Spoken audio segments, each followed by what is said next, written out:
In this video, I'm going to explain to you what individuation is. It's a term that you've probably never heard before, but it's something you do every day, and it's something you understand really, really well. And by the end of this video, using the concept of individuation, I'm going to explain to you what God is supposed to be, and what his creation myth is actually talking about. And from that, I'm going to explain what a social justice warrior really is, and what it is that they really want. So I hope if you're interested in this kind of stuff, you're going to pay attention. So what is individuation? Individuation is the process through which you're able to discern one thing as not another thing. So it's like, here example, I have a cup in my hand, and it's a cup. It's not the floor, it's not the ceiling, it's not any of the other cups anywhere else. It's this cup. My ability to do that is called individuation.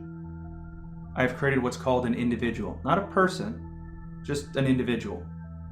So like anything, literally anything. And you think about this process. You think about the concept itself. How crazy is that we can do this? I mean, think about it. You get put down, you get plopped down in this universe, and then you're able to establish things from that universe. It's a little bit weird to think about it. Most people think about the universe as the giant culmination of everything, and then all these things are in it. Like there's a universe exists, and it's populated by all these different things, planets and stars and space and all this crazy stuff. I mean, if you think about it in your mind, think about it at the level of language. It's this ultimate category. It's the ultimate individual. It's this one thing. It's the universe. Then that's it. And somehow, even though we're in this one thing, we're able to take chunks of the universe and be like, well, wait, that part of the universe is this other thing. And then that part of the universe is this other thing. But fundamentally, there's nothing that separates those parts of the universe from the whole of the universe. And somehow you're still able to go, wait, no. That's a cup. That's a car. No, that's my microphone I'm speaking into. How the hell did you manage to do that? So go back to this cup. I'm going to explain all the individuation with a cup. See, look at this cup. What makes it a cup? You ever thought about that before? Subconsciously, sure. I mean, what makes a cup a cup? Oh, it's like this cylindrical object, and it's got a hole in it. And when you put stuff inside of it, it keeps it in there. And that's what makes it a cup. Like, yeah, okay. But that describes a lot of things. I mean, that could just as well be a bucket, right? Or a trash bin. Yeah, okay, good point. Okay, so it's a cup because it holds liquids. Yeah, those things can hold liquids too. Okay, it's a cup because it holds liquids and you can use it to drink out of. Okay, but I could just as easily do that with a bucket. Okay, so fundamentally, what's the difference? It's like, well, people made cups to be used as a drinking thing, and they made buckets just for carrying stuff. Okay, I guess there's some intention there, but it doesn't stop a bucket from being used as a cup. It's like, did you hear that? It doesn't stop a bucket from being used as a cup. Why is that significant? What is this crazy man talking about? Well, think about it. Used as a cup. What makes it a cup is, how it's formed and, whatever. It's also the purpose you attribute to it. It's only a cup when you use it as a cup. Right? This cylindrical thing that you can drink out of it, that's kind of like a bucket. Well, it's a cup. And it's the purpose you attribute to it that makes it a cup. Plus its physical properties. That's why I can use a bucket as a cup. Consequently, I can use a cup as a bucket. Now, can I use something like a rubber ball as a cup? No, I can't. But what if it's made of the exact same parts? Like plastic? Yeah, it's the same kind of plastic, and it's in the shape of a sphere. No, I can't use it as a cup. So why not? Because it doesn't fulfill the purpose of a cup. Okay, so let's say I take this plastic ball, and I take the plastic, and I shape it into a cup. Is it a cup now? Well, yeah, but now it's not a ball. It's like, yeah, but it used to be a ball. It's like, yeah, and a cup used to be a hunk of plastic that got formed into a cup. I don't care what it used to be. It's what it is now. All right. So it's a cup because it fulfills a particular purpose. Yeah. Think about it. So you're in your kitchen, you're butt naked, and this guy breaks into your house and he's going to come kill you or something. He's running at you with a knife. So you grab the only thing available to defend yourself. You just so happen to grab a cup. Then you use that cup, you bash the guy over the head with it, and you knock him out. Okay? Now you knocked him out with a cup. Absolutely. In that instance, what has that cup become? It became a weapon. How so? Well, because I bashed him over the head in order to harm him. Yeah. You transformed that cup into a weapon. It's like, yeah, but it's still a cup. But you used it as a weapon. Yeah, you're right. So in that instance, it was intended for use as a cup, but I turned it into a weapon because it fulfilled a particular purpose. Yeah, exactly. So when you look at this thing, when you this individual cup, is it a cup or is it a weapon? Is it both? What is it? Well, it depends on what purpose you attribute to it. Its component parts matter, right? I mean, you can't use it as a cup if it's not shaped like a cup. It has to fulfill the purpose of a cup, which in this case is, put something in it and drink it. That's what a cup does. It's what a cup is. It could be made of glass, it could be made of plastic, it could be made of concrete, I don't care. If you can use it as a cup, it becomes a cup. That's kind of interesting. So it's really the attribution of purpose. Let me say that again. It's the attribution of purpose that makes something what it is. I mean, sure, you can't transform a plastic cup into a glass one just by attributing to it purpose. You can't do that, obviously. But you transform it into a cup by attributing that purpose. The purpose of drinking out of it. Now, do you suppose this attribution of purpose is a universal rule? Well, it is. It's absolutely a universal rule. There is no word in the English language or any language that isn't describing an attribution of purpose. Say, no, that's absurd. They can't all be like that. Yeah, they can. They absolutely can. Say, well, I'm looking at a wall right now. What's the purpose of a wall? You just answered your own question. Even if you didn't know the particulars, even if you couldn't verbalize them, if you couldn't write them down, think about them immediately. The moment you thought what a wall was, you thought about its purpose. Did you even think what it was made of? It could be made of anything. But it didn't matter. It met that purpose. Try it with something else. A chair. Did it again. A seat. You did it again. Okay, let's try something a little bit harder. Leadership. Shit, we did it again. Okay, how about a leader? Okay, this guy's a leader. How does he become a leader? Oh well, he has to meet this particular purpose. And there you go. How about a characteristic? How about humble? Well, how is someone humble? Well, he has to... there it is again. See, the thing is, every instance you can tell me what something is, you can tell me how something is. Because what it is how it is. There are no exceptions. I mean, sure, you might not know exactly what a quark is. I get that. And sure, your knowledge of it is probably 100% false. You don't have a perfect understanding of like the universe or what a quark is. Nobody does. But in your mind, a quark is how it is. There's some parts or some purpose that it fulfills in order to be a quark. It's not just a quark, like, it doesn't just exist as a quark. There's some purpose for it. And there's some criteria it has to meet in order to be a quark. Right? You can't point at the moon and be like, that's a quark. It doesn't work. You can't do it. I mean, sure you could, you'd be crazy, but, logically you can't. So what's the significance of this? Well, every single word is the attribution of purpose. And it's the attribution of purpose, more often than not, to something. Take the cup, for example, right? You have this particular shape, whatever it's made of, and then you attribute purpose to that, this shape. You can take a characteristic, take humble. Well, there's a particular purpose, there's a particular thing you have to do in order to be humble, right? There's so many different situations you can apply it to. But the outcome has to be the same in order to be humble. So then you have to look at those situations, and those situations have, because we're talking about people, particular behaviors. So you have to affect those behaviors, not affect, effect. You You have to do them. You have to act. So you have to affect these behaviors in order to become humble. Okay? And you go back to leader. How are you a leader?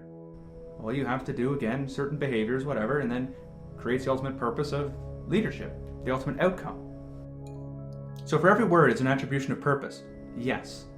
And what every word is necessarily how it is. Yes. Okay. And you have to have certain things in order to create something else.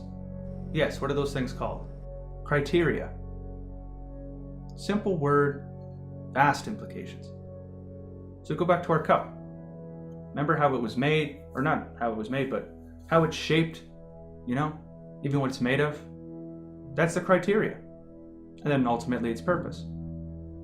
There are certain things you have to put together, then you attribute purpose to them, such that you're able to create an individual. Whether it's a cup, it's a vase, it's a car, doesn't matter what it is. You have to look at some criteria, attribute purpose, there you go.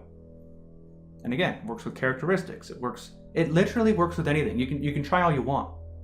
You can put stuff down in the comments. It can get pretty convoluted, but in the end, it's an attribution of purpose. The easiest way to demonstrate this is you take any word, which is, in this case, the word is just a conceptualization of a thing. It's an abstract. Just take any word, which represents anything that's been named, anything that's been categorized. You take that word, you look it up in the dictionary. What does it tell you about that word? Yes, it describes what it is. It describes how it is too. How is an atom an atom? How is a proton a proton? How is Lamborghini a Lamborghini? You get the idea. It goes on. Every single word, every single definition, it breaks down. Not breaks down as in it falls apart, but it separates into different criteria. You need these things in order to create this. Completely fascinating. Why is it fascinating? Well, because that parallels something that we all know and love, and something that we all fundamentally understand exists. This one human universal. It's cause and effect. It's like, what's he talking about? Well, the attribution of purpose, right? Yeah. It has to produce an outcome. So it has to produce an effect that's caused by all the criteria prior. Put those criteria together and you create a cup or a car or whatever. You create humbleness, you create leadership. Put these things together and it creates this. Cause and effect. So you're saying that every single word, every term that we have, describes a causal relationship. Yeah, that's exactly what I'm saying.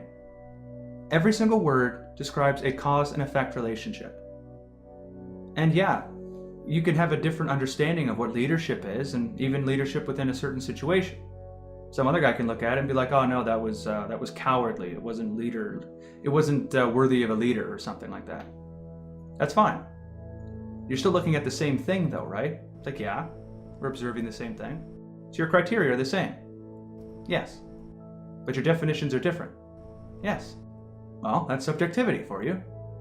You guys can have different definitions of words, but such that you're both able to describe how it is that someone is humble, or how it is that someone's a leader or a coward.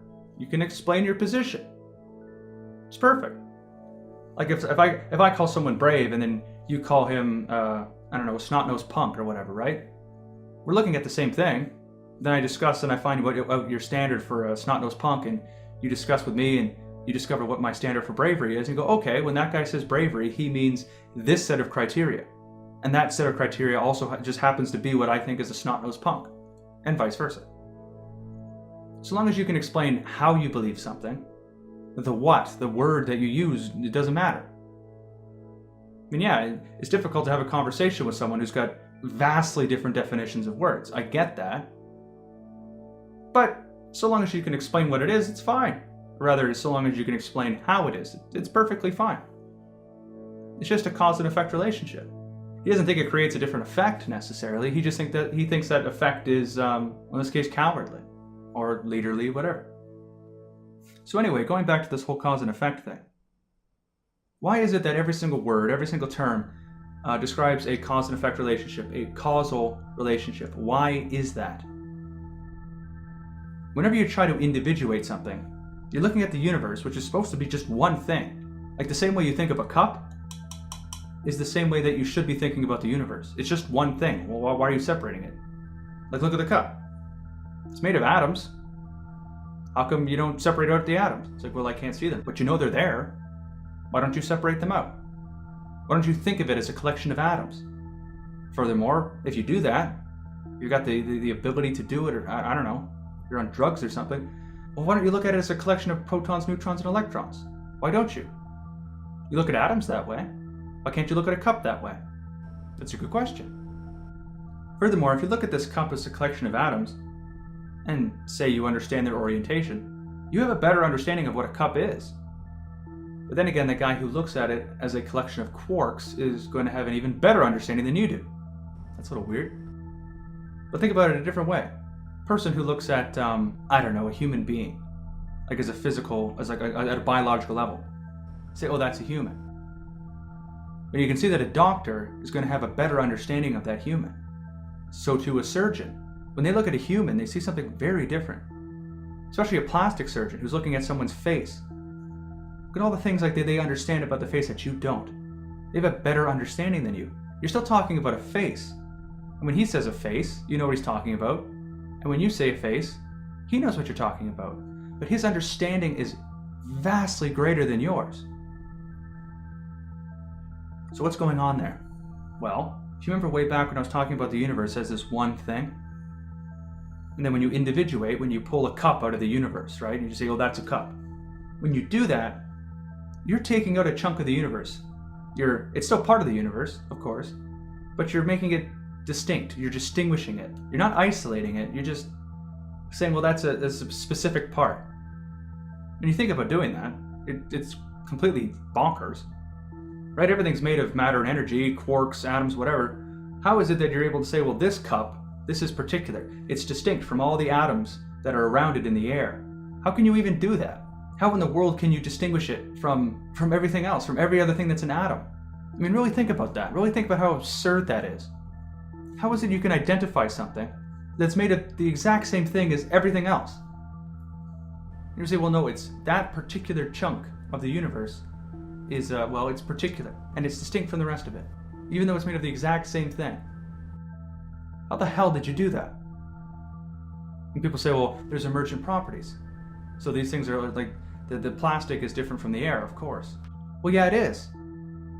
But then again, your concept of what plastic is and air and its properties was made through the same process of individuation. So you got to ask, well, how did you create that distinction in the first place? Because they shouldn't have been distinct. You created those distinctions. You created the distinction between a solid, a liquid, and a gas. I mean, sure, we're starting at cup. We're starting at like pretty far along this process of individuation. But even before then, there was solid, liquid, and gas, and you had to distinguish between those. Then you say, well, yeah, those had different properties. Yeah, but those properties were individuated as well. See, the cycle just keeps going back. It logically concludes with the idea that everything is exactly the same and you shouldn't be able to see anything differently. But you can. That's where the weirdness of consciousness comes from. It's not just that you're conscious of the world around you, even though the universe is just basically this dead thing. It's not just that. It's the fact that you created an individual. That you created a distinction. I mean, how nuts is that? If you live in a universe where there's no such thing as individuality, it's just one universe after all, right? Well, how the hell did that thing manage to produce a human being that came up with the concept of individuality?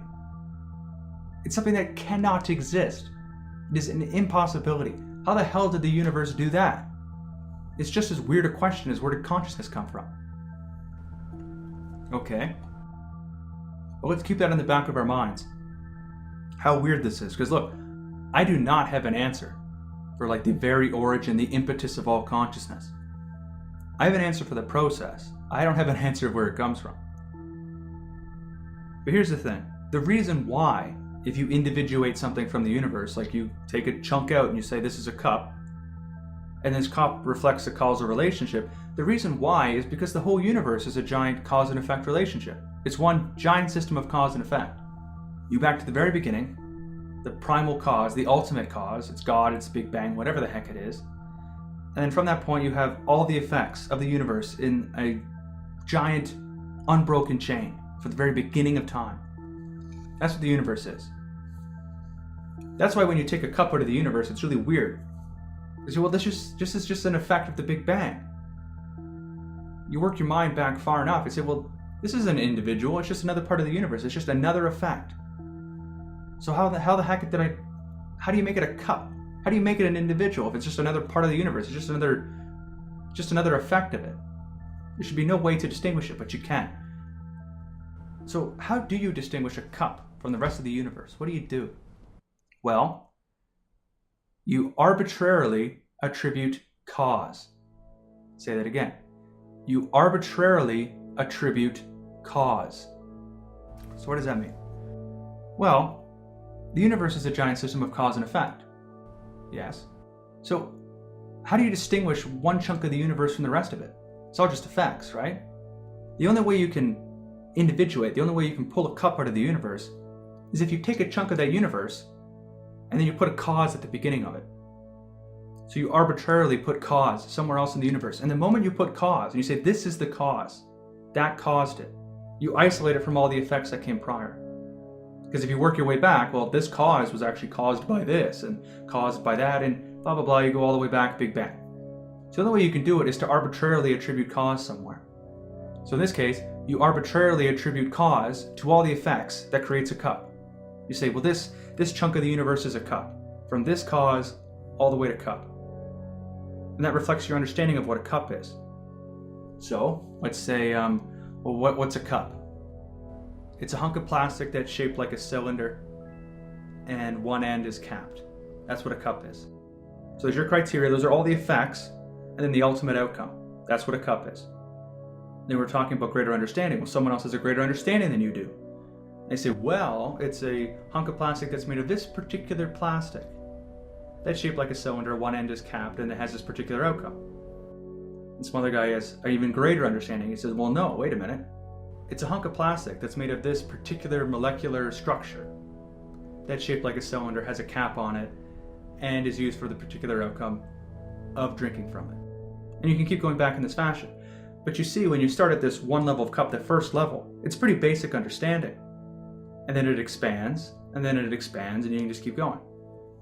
Well, after you've isolated a chunk of the universe and called it a cup, right? Every time you expand it, what you're doing is you're adding more of the universe back into it. So you have a greater understanding, because you're adding more and more of the universe back into the system. This subsystem of cause and effect that you've created. The more it expands back into the universe, the greater your understanding of it. You especially see this in science. Think about physics. Right? They isolated some cause and effect relationship. They call it like Newton or Newtonian physics. They had Newtonian physics. Then Einstein's like, yeah, that's cool. But check this out. And he puts relativity in there. He puts in a new understanding, a greater understanding of physics. And it was all has its own primal cause. In the case of relativity, it was the speed of light. I mean, there's other factors, don't quote me, but yeah. He introduces this new cause for what we understand as physics. It expanded our understanding. And then you get quantum theory. That expands it even more, because it takes in more of the universe and what it is. It's a really strange way of thinking of things, but at the same time, it should make complete logical sense to you. Every single thing is a cause and effect relationship, and the greater your understanding, the more you understand of that cause and effect relationship, because the further you set back the cause, so the more effects it's responsible for. The greater your understanding of something, the further back in the cause and effect relationship you put the cause. That's all it is. So every individual you create from the universe, every cup that you pull out of the universe, you're pulling out a cause and effect relationship. And the greater your understanding, the longer, the greater this cause and effect relationship, the more of the universe a cup means to you. But yeah, it's the arbitrary attribution of cause. And that arbitrary attribution of cause is what individuation is. In order to create any individual, in order to create a word, you have to isolate a chunk of the universe from itself. It's still part of the universe, but it's distinct. And the only way you can do that is to arbitrarily attribute cause, somewhere along that cause and effect relationship of the whole universe. So up to a certain point, you go, whoop, and you put a cause in, and you say, okay, well now this is something else. This is the whatever you want. It's the Earth. It's the Paleolithic era. Whatever. But that's how you do it. Another way to look at it is if you're sitting under a tree and you come back with a bump on your head, and your mom asks, she says, well, how did that happen? I say, well, the apple did it. She would naturally be confused. She would say, well, what do you mean? How did the apple do it? Oh, it fell out of the tree. Okay. How did it fall out of the tree? Oh, because the wind blew it. Okay. How did the wind blow it? And you see how it goes. Every time this guy has a greater understanding, or the mother has a greater understanding, of how this bump occurred on her son's head. First it was an apple, then it was a falling apple, then it was an apple that fell out of a tree, then it was an apple that fell out of the tree because the wind blew it. And then you can just keep going on, depending on your understanding of the weather and then physics and all that stuff. And then however far you can go down this reverse butterfly effect, however far you can go, that's what you'll hold responsible for the bump on your son's head in this example. And that's where you have to put the cause. That's the cause of the bump on his head. That's where it is. And if you can get that cause all the way back to the beginning of the universe, congratulations, you have reached perfect knowledge. You've been able to demonstrate a singular, perfect truth. Of course, if you can understand the entire chain of cause and effect from now all the way until the beginning of the universe, you'd be able to extrapolate from that point and then learn everything. So nobody has that kind of knowledge. That's why there's agnosticism inherent to the scientific method. You don't know for certain. Probably because you can't know for certain, but who knows? So anyway, yeah, that's what individuation is. You arbitrarily attribute cause, and you create an individual out of it. That's it. So why is this significant? Well, it's significant because the first time I mentioned an individual, you probably thought of a person, right? A conscious being. Yeah. That's because our concept of what an individual is, this thing with consciousness, is created through exactly the same process. And then we can even see it reflected in real time, in our own minds. Our brain is able to reflect and map the concept of individuation onto a person. Crazy. It's so cool. Okay, so if you're creating an individual, you have to arbitrarily attribute cause, right? It's a cup, it's a car, whatever. If you do it to a person, right, you turn them into what's commonly known as an individual, a conscious being, because you attribute to him cause. You put nothing prior to it. You treat him as his own cause, that he is self-caused, and then all the effects are, a product of his own actions, his own responsibility. This is where the concept of free will comes from. Think about it. You arbitrarily attribute cause. You say, no, the rest of the universe doesn't matter. You put a cause right there. You separate him from the rest of the universe. And you say all the effects that happen after that, it's not because of the universe. It's not deterministic. It's because he chose to. He self-caused all the effects of his actions. I know. Crazy, right? There it is. There's a concept of free will. The idea of self-causing, because you arbitrarily attributed cause to him. You made him an individual by virtue of the process of individuation. Well, hang on a second. If that's true, how come every single thing that's around me right now that I've made into individuals, how come I don't see them as possessing free will? That's a good question. Well, it's because those things don't produce any effects. Yeah, you've attributed purpose to them, and I guess they have the effect of maintaining their existence as whatever they are, right? They don't just suddenly blink out of existence. But they don't produce any subsequent effects. There's no effect that comes after them. It's a closed system. But there's plenty of things that exist that produce effects of their own. It's like, okay, such as? It's like, well, what about like a volcano? It erupts, it does all this stuff. But it's not an individual. Like, no, it's not. But it used to be. What are you talking about? You're crazy. Think about it. Did people used to think that volcanoes were alive? Yeah, they did. It's like, what else? The ocean. The ocean does things. Oh yeah, it does. And people used to think it was alive too. It's like, well, yeah. Now some of you are thinking, they didn't think a volcano and an ocean was alive. No, not really. What did they do? What did these older people, what did these ancient people who had no concept, no understanding of what effected a volcano's eruption or effected the waves of the ocean. What did they call a volcano? What did they call the ocean? They called them gods. Do you understand? Sure, there was no physical body there, right? They couldn't see a person, but they saw this thing that was producing effects that they couldn't understand. So they put the cause of the volcano the only place they could. They had to say the volcano was self-caused. And look at all the effects it produced. It's not a rock. It doesn't just stay there and do nothing. It does something. So the same way you look at a person, you treat them as self-caused because you made them into an individual. You see all the effects of their actions. You're like, oh, that's a conscious being. So yeah, they looked at volcanoes. They said, well, that's a conscious being. Look at it. It's doing all this crazy stuff. Look at the ocean. It's a conscious being. It's the exact same process. And it comes about through the exact same limitation. It's a limitation of scope. If you don't understand what is causing something to do what it does, you will attribute to it some kind of agency. You'll say it's conscious in some manner. It's a god. It's whatever.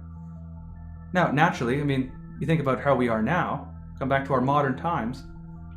If you look at say you look at some kind of phenomenon, it's producing these effects. Doesn't matter what it is.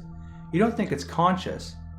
You don't think it's conscious precisely because you understand these other things that contribute to it. Like you have an understanding of physics and sciences.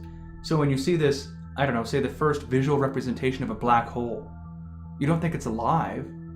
You're just like, oh, it's a result of whatever your understanding is. If you go back in ancient times, they didn't know that. They didn't know that a volcano was caused by like shifting tectonic plates and pressure. It no concept of that. It's like, okay, the volcano is alive. It's a god. And they did this with everything. They even did this with emotions. Things that everybody had, they just couldn't explain where they came from. Right? Take Mars. He's the god of war. What the heck? He's this incorporeal thing, this attribution of consciousness to like rage, or even just more particularly like fighting, not getting along, conflict. You look everywhere, there's conflict everywhere. Oil and water don't mix. Potassium reacts with water. What's conflict? I don't know what's causing that. It must be god of war. But then as our understanding expanded, we're like, oh, okay, well, no, it's actually a chemical reaction, yada, yada, yada. Like we're at the point now where we can go back so far, we're just sitting at the Big Bang, this ultimate cause, and we're like, okay, is God there or not? It's like the only question. And of course, the reason why we're asking this is because that's how you do individuation. That's how you individuate.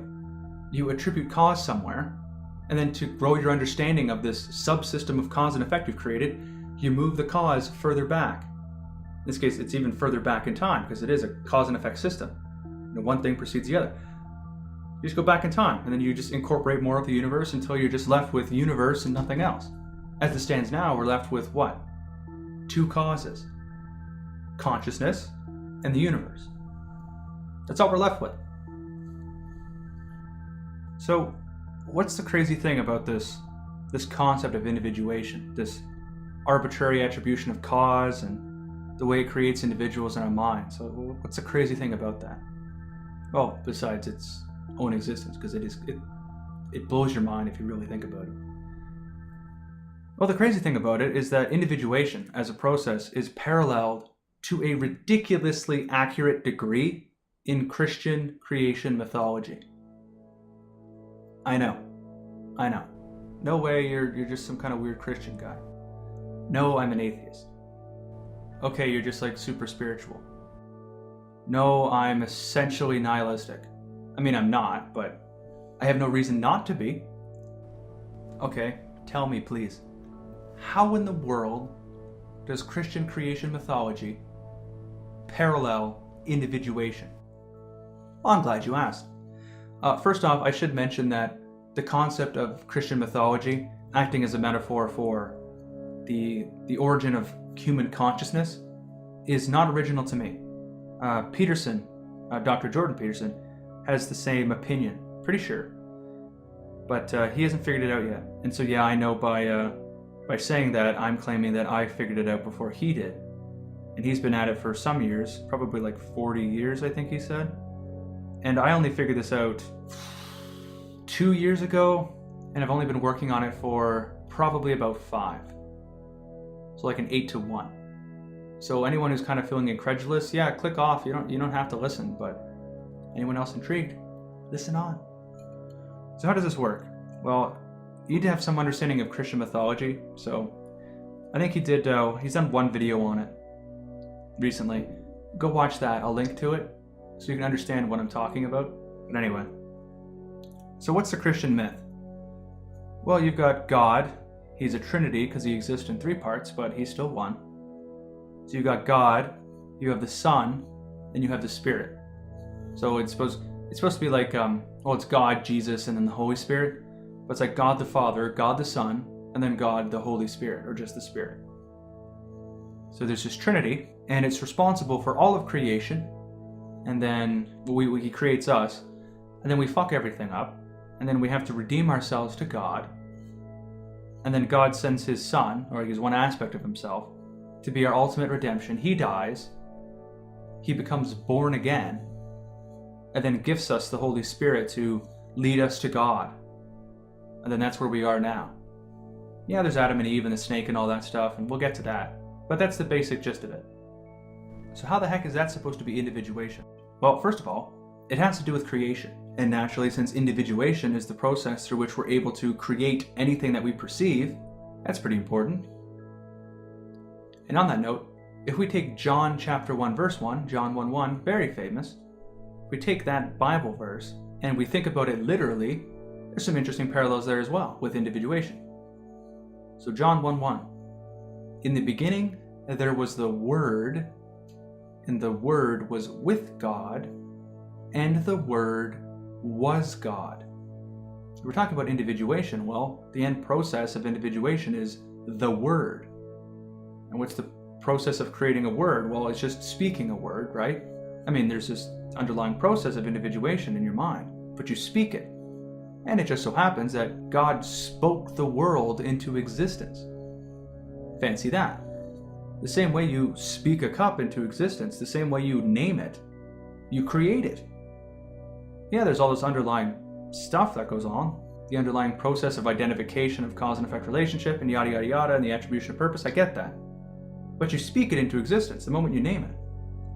Like right now, I'm just talking to my microphone, and there's a space of air beside my head, on the left side of my head. I'm gonna name that, I don't know, flufel. There's a flufel beside my head. And now you know exactly what I'm talking about. I told you what it was. It's the air, it's a pocket of air beside the left side of my head. That's a flufel. I've named it, I've created it. Now, insofar as you remember that definition and remember who I am or know who I am, whenever you see me, you can see a flufel on the left side of my head.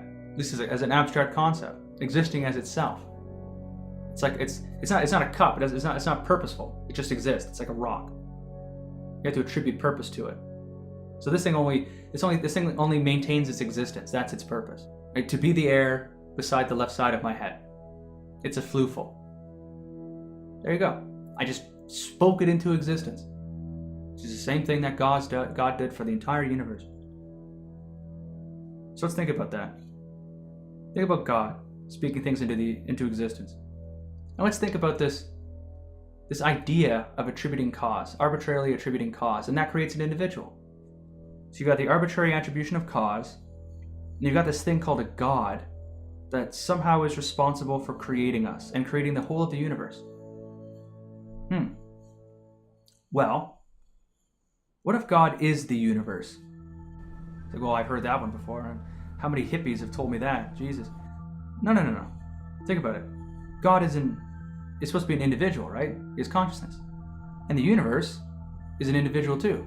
An individual defined through individuation, that term, what that means. But the universe is an individual, right? Yeah, it is. It's a system of cause and effect, like any other individual. In this case, it's the system of cause and effect, rather than a system of cause and effect. Okay, so the universe is a system of cause and effect, and we attribute cause to it, do we not? Right? Say the Big Bang caused it. Doesn't matter. If you're atheistic, you're theistic, it doesn't matter. You attribute cause to the universe. All right. So the universe is an individual. It's like, yeah. but it's also an individual the same way that you look at people as individuals. Think, hang on, I don't look at the universe like that. Fair enough, but it meets exactly the same criteria for you to view it as an individual, as something with consciousness. Like, okay, you're gonna have to explain that one. Okay. Remember, the reason why that you think a person has free will is that you can't link any prior effects to its choices. You're not able to view a human as deterministic. You can't find anything that's causing his choices, right? If you're looking at, say, Dr. Jordan Peterson, and he's talking, right? It's like he's an individual person. There's no way I can find out why he's acting that way or why he's saying exactly those things. I can't look at him like a volcano erupting. I can't do it. Right? But if you pull back the curtain and then you come to find out that Dr. Jordan Peterson is a robot being controlled by Sam Harris, I mean, it'll be completely phenomenal and your jaw will hit the floor. But in that instance, Dr. Jordan Peterson ceases to exist, and now it's just Sam Harris. And tellingly, Dr. Jordan Peterson becomes merely an extension of Sam Harris's will. Right? Because instead of looking at Dr. Jordan Peterson as being self-caused, it now shifts that cause over into Sam Harris. And with that, Sam Harris becomes the individual, the conscious being, and Dr. Jordan Peterson is just an extension of that. He's just a robot. He's being controlled by Sam Harris. So now the cause is stuck on Sam Harris. And from that point, you can't attribute it to anything else. So now the individual is Sam Harris. But, come to find out that Sam Harris is a robot that's being controlled by Richard Dawkins, and you repeat the process. But it's the same idea. Because you can't put the cause anywhere else, because your limitation of scope as a human being, you can't do it, well then Dr. Jordan Peterson becomes an individual, and I'm an individual, and you're an individual, yada yada yada. Well, the same goes for the universe. Because of that same process, you can't find anything that's caused the universe. There's nothing prior to it. It's self-caused as well. In fact, that's how we look at the universe. It's caused by itself. And yeah, there are people out there who's like, oh, there's a multiverse and one universe collides with the edge of something and then it creates our universe. Whatever, so just extend it further. You can be like, God created the multiverse. Whatever. There's a multiversal Big Bang that caused all that. It really doesn't matter. We're wired to see cause and effect. We're wired to attribute cause somewhere. And so because we put one at the beginning of the universe, and because we can't put any effects prior to it, it meets the exact same criteria for consciousness as we do. Now, am I saying the universe is a conscious being? No. But it nevertheless meets the same criteria for us as conscious beings. So, does there exist a belief that the universe is a God, or is God? God is in everything? Well, hell yeah. And when God is in everything in the earth, it's like Gaia theory, right? So yeah, God is in everything, and if he is everything, then he knows everything. Like, he gets all these different characteristics that God's supposed to have. But here's the thing. This is completely irrational. Of course it is. You can't just believe something is self-caused. That doesn't make any sense. It's the same problem we have with our own consciousness. We can't just be self-caused. You can't do that. Which is one of the reasons why we created God, so he could cause us to be. But yeah, let's look at the universe as self-caused. It doesn't make any sense. So what can we do? Well, we can try and take that cause and separate it from the rest of the universe. So what do you mean? Well, we can treat the universe as a system of effects, and then if we take that cause out of that system and put it somewhere else, then that system can be one giant system of effect, right? And then we can put the cause somewhere else so that the cause doesn't need to be affected by anything. It's not part of the universe anymore, so we don't have to worry about it. Like, that seems kind of silly. Doesn't it just move the goalpost? Yeah, it kind of does, but if you move the goalpost into some place that doesn't have to work with the system of cause and effect, then it should be okay, right? Yeah, this line of reasoning is just trying to create a special exception. But if you do that special exception, then you can separate the cause from the rest of the universe, and the universe can be this cause and effect system, yada yada yada, that's ultimately caused by something that's outside of the universe. Where have you heard that before? That's deism. That's God created the universe, and then he didn't do anything else. He just started it. It's also known as the other dimension or stepped back theory of God. God shows up, does a thing, leaves. to be fair, he doesn't even show up. He just like snaps his fingers and then boom, universe. Okay, well, if that's true, then wouldn't God have this other dimension that he could occupy? Yeah, it's called heaven.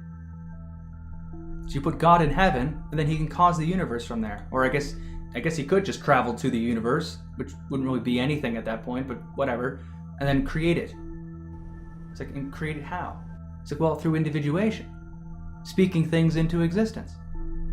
Okay, so let's try and find some evidence in Genesis for this. In the beginning, God created the heavens and the earth. Now in this context, the earth is the whole of the universe. So in the very beginning, the very first instance in this logical sequence, God creates the heavens and the earth. What's God at this point? Well, God is just the cause that we separated from the universe, right? So in the beginning, cause created the heavens and the earth. And the heavens is supposed to be the dimension separate, and the earth is supposed to be the universe, like I said. So in the beginning, cause created the other dimension and the universe. And if you think about God just as cause, like he's the cause, but if you think about him as cause in everything, the cause for everything, then yeah, the very beginning of any logical sequence comes the cause. Okay, what's next? Now the earth was formless and empty. Well, God hasn't individuated anything yet. It's like, right? So nothing's being perceived. Nothing exists. It's not there. In the same way that you couldn't look at the floofle on the left side of my head, that empty space, the same way you couldn't look at that as anything until I individuated it, is the same way there wasn't anything for God to look at. There's nothing there. It says it's formless. There is no form. There's no attribution of purpose. There's no criteria. There's nothing. Nothing exists. Okay? It says darkness was over the surface of the deep.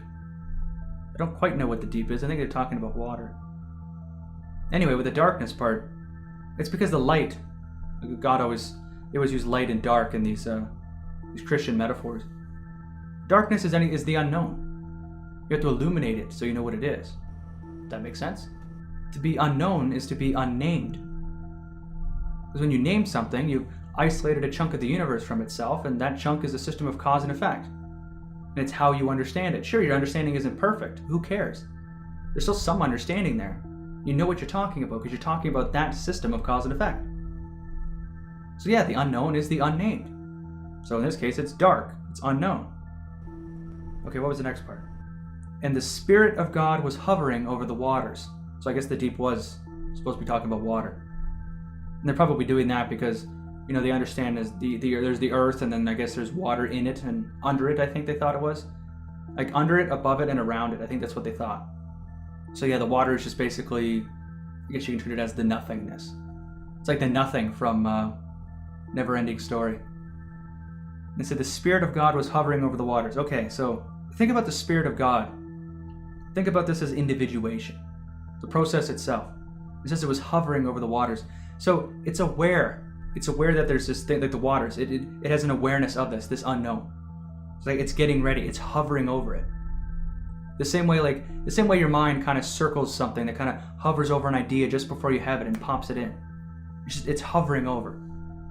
It's acknowledging, but it hasn't touched, it hasn't made contact yet.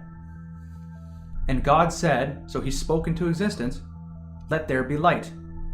And there was light. So there you go. And what's the light in this instance? Well, the darkness is the unknown, the light is the known. Because he spoke it into existence, everything becomes known. There's also an interesting parallel here to the concept of truth itself. Whenever you think something is true, whenever you think you've isolated a fact, it's not as individualistic as you think. Remember, because every single individual is a cause and effect relationship, right? Yeah. If you have a perfect understanding of something, that means you have a perfect understanding of that thing all the way back to the beginning of time. The entire cause and effect relationship that created it. That's what truth really is. That's a perfect understanding. And if you have an understanding of that perfectly, then you understand how that exists in the universe perfectly. So all the effects it creates, everything that's influencing it, everything it influences, the tiny little bit of gravity that it has on the other side of the universe. You understand it all. I know it sounds completely bonkers, but that's what perfect knowledge is. That's what truth is. So when God says, let there be light, it's like basically, let there be knowledge, let there be the concept of truth. And what it does is it illuminates absolutely everything. The same way if you have one perfect truth, it illuminates absolutely everything. There's another interesting parallel there as well. Like if you were to take yourself as you are and just get rid of all your thoughts and everything, just no personality, no memories, no nothing, and then give yourself one thought. Whatever that one thought is completely limitless. It's not limited by any of your understanding. There's not another thought it has to compete with and create some kind of consistency with, some kind of boundary. No, it's one thought, just one. That one thought becomes your whole universe, right? That's the one thing you know. It's the one thing you perceive. It's the whole of the universe at that point. So yeah, God says, let there be light. It's everywhere. And it immediately exists by virtue of him just acknowledging the concept that there can be knowledge, that there can be something there. And it expands everywhere. It's the same way if you have one single thought, it expands across the whole universe. A good way to think about it is, think of the universe as this big black circle. Now the way most people would look at it is, well, if you have some beliefs, they're like little white lights inside that black circle. It's like, no, the moment you have one thought, one belief, that whole black circle turns immediately white. You've illuminated the whole thing. And then when you have a second thought, the thing still stays white, but now it kind of like dims in certain sections. There's a boundary that's created between those two beliefs so that you can hold them at the same time. Then you get a third belief and a fourth belief and yada, yada, yada. And you create like these brighter sections, these dimmer sections, and you can see boundaries between all your different beliefs. But it encompasses the whole of the universe. Like the idea of having knowledge, you can have knowledge of your ignorance, you can see your limitations, but you can't have a belief that is a limitation. You can't believe something you don't know. So your whole perceptual reality is always it's always white. It's always truth. It applies everywhere. Then you try and figure out what you're wrong about. That's what understanding is. That's what wisdom is. It's trying to take the truths that you know, that you're stuck with knowing, and trying to make them more accurate. Like take science, for example. Works on the exact same premise. All of scientific theory, as it's so constituted, applies to the whole universe. Like Newtonian physics. The moment Newton set his laws for Newtonian physics, they covered the whole of the universe. And then Einstein comes along and goes, well, wait a minute, those aren't right. But that's what science is. It's taking the truths that necessarily have to encompass the whole of the universe and finding out what's wrong with them. Finding out what's wrong with our beliefs right now. That's what science has always been. Finding out what you're wrong about. It's not finding out what you're right about. It's finding out what you're wrong about. That's what science has always been. It's crazy to think about it that way, I know. But that's what it is. One belief encompasses the entirety of the universe. And to grow in knowledge and wisdom is to discover how you're wrong, not how you're right, because you're not. Neat, huh? So what's next? It was God said, let there be light, and then there was light, okay? God saw that the light was good. Good here essentially just means true, but don't worry about it. God saw that the light was good, and he separated the light from the darkness. Ta-da! He created a distinction, instantly. What he knew and what he didn't. Or what he had known and what he hadn't known. And then you can go on from there, but I don't really need to go on from there. So what else we got?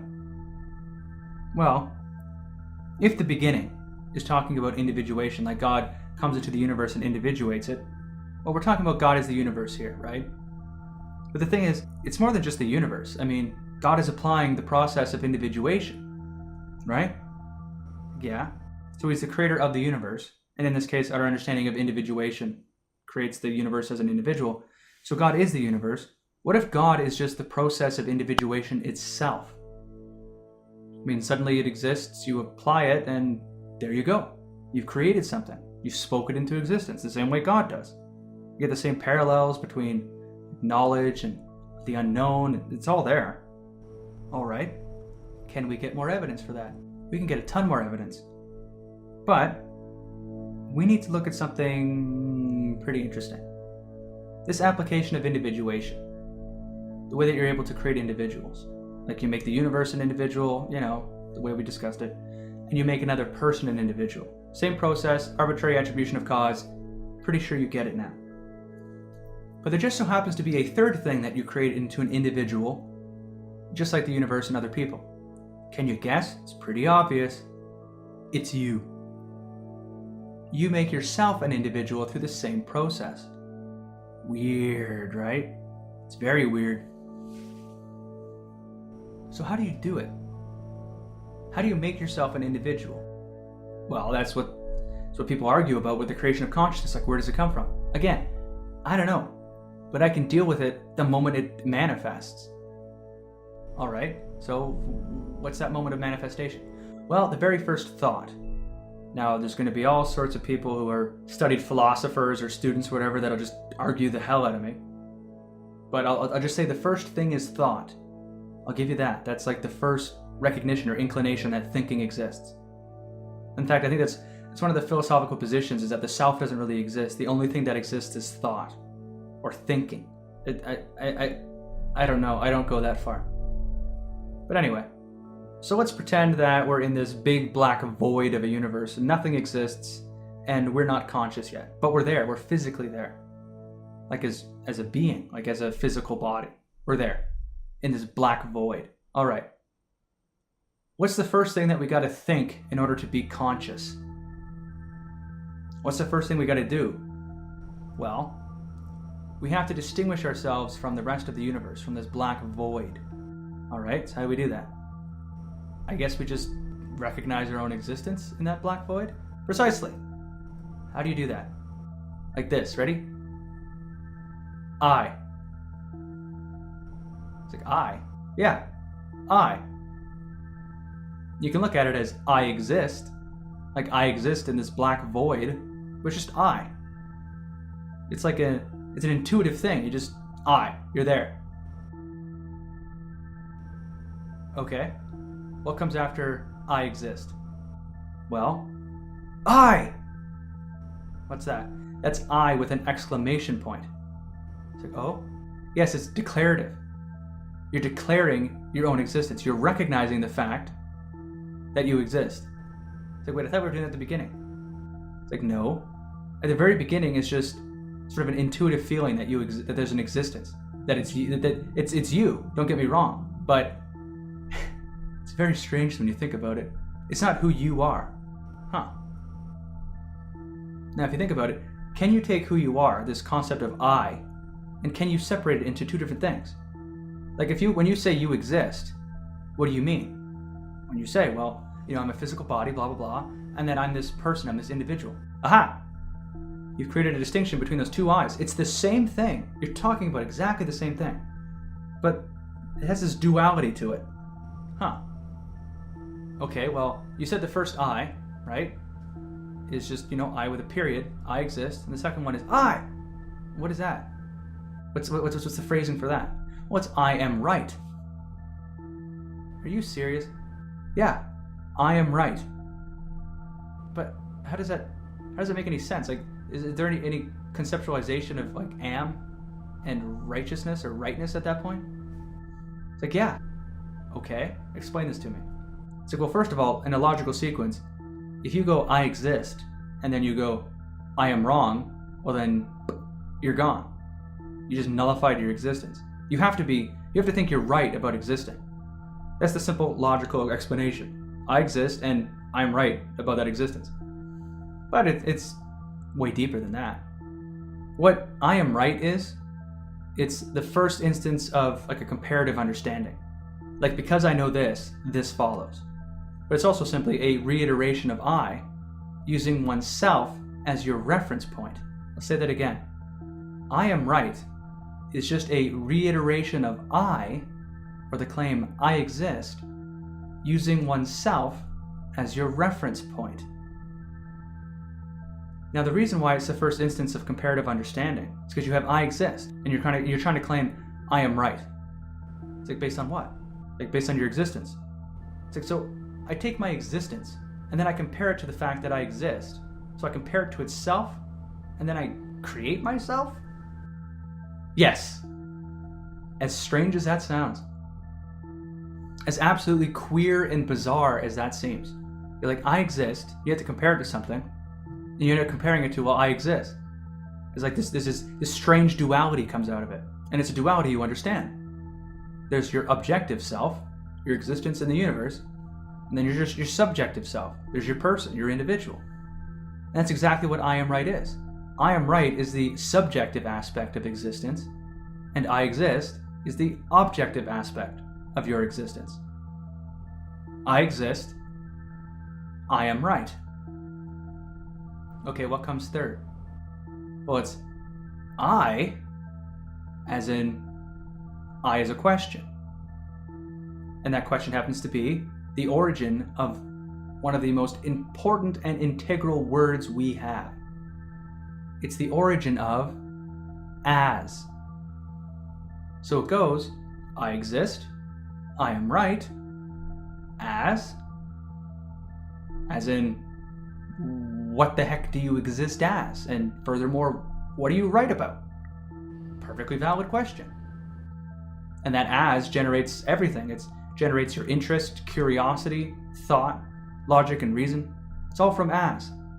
It's the need to justify, to explain, to substantiate your own existence based on the inability for you to believe otherwise. I mean, if you could just believe otherwise, if you could just believe you're nothing and you didn't exist, then you could just pop out of consciousness and you're gone forever, never to come back. Like, become the pure, true nihilist.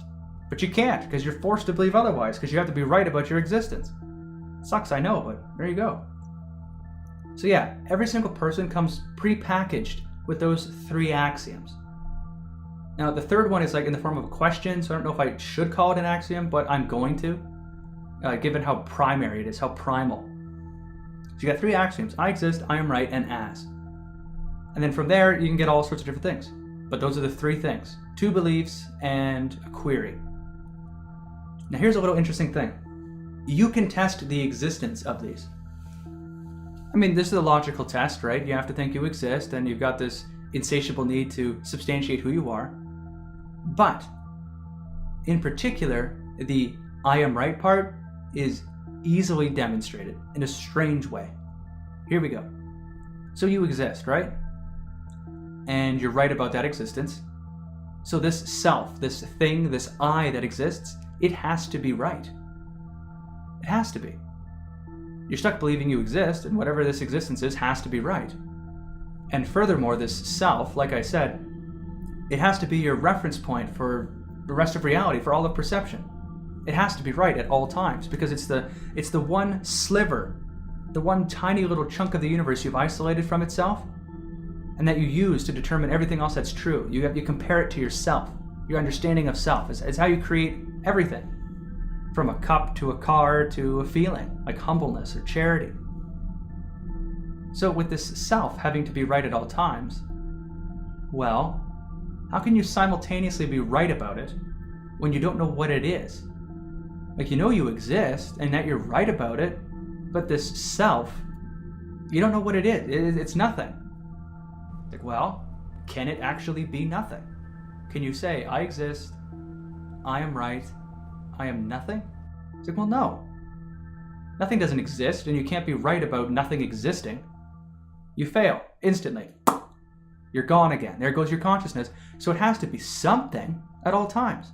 So it's not enough that you're merely stricken with this need, this insatiable curiosity to learn about the universe and then use that to substantiate your own existence, to prove who you are, to explain it, this existence that you have that you can't believe otherwise. It's not just that, but it's whatever that you believe yourself to be has to be right by definition, and that it can never be nothing. It has to be something. So the moment, the millisecond, the very nanosecond that you decide that you are right, you put something in there. Something to substantiate the self, something that you are. One truth. Boom, it's there. And because this one truth, right, like we said before, if you have a perfect truth, it will encompass the entirety of the universe. So just go and apply itself to everything. Well, that's what you do. You put that one thing in there, and then boom, that's who your self is. That's the entirety of who you are. There it is, full. This is who you are, and it's absolutely right, and it's absolutely perfect. And it has to be.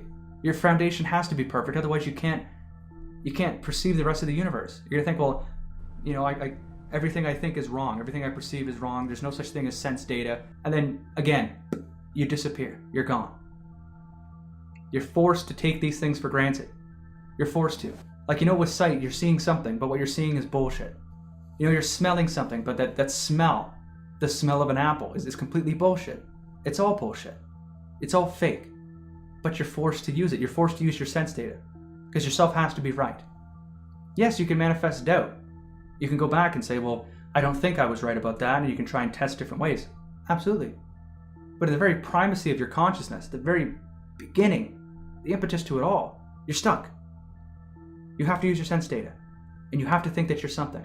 So you put something in there, doesn't matter what it is, and that's what you are, and that thing is absolutely true and perfect. Now, 10 years down the line, can you be like, well, I'm nothing? Can you actually come to the conclusion that you're nothing? Can you take something out of there? No, you can't. Because you have to be something. Doesn't matter how much of your identity, how much of yourself you strip away with reason or whatever it is. It does not matter. You'll put something in there. Because you have to be something. Because you have to exist and have to be right. Crazy, I know.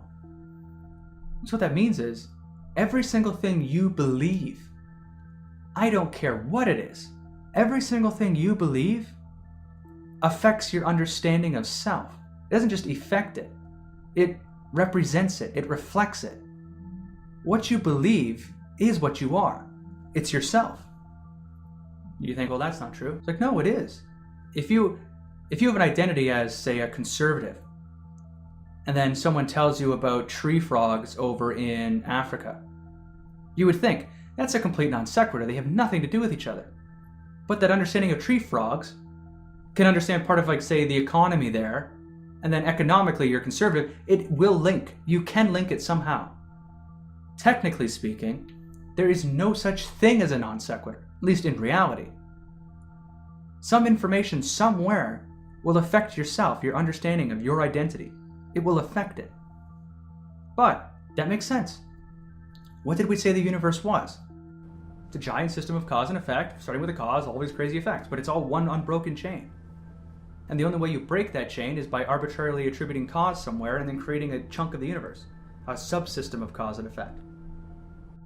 Well, the only way you claim that something is a subsystem of the universe is to claim that it's irrelevant to the Big Bang, that it's irrelevant to any other thing that could possibly have caused it. And we know for a fact that that's not true. So when someone says something's a non sequitur, what they're saying is it's irrelevant to the beginning of the universe, or in this case, it's irrelevant to some other thing, which itself is related to the beginning of the universe. And so every single time someone claims irrelevance, it's false. Sure, in our own creation of different individual categories, from there we're able to say that something is a non sequitur or it's irrelevant.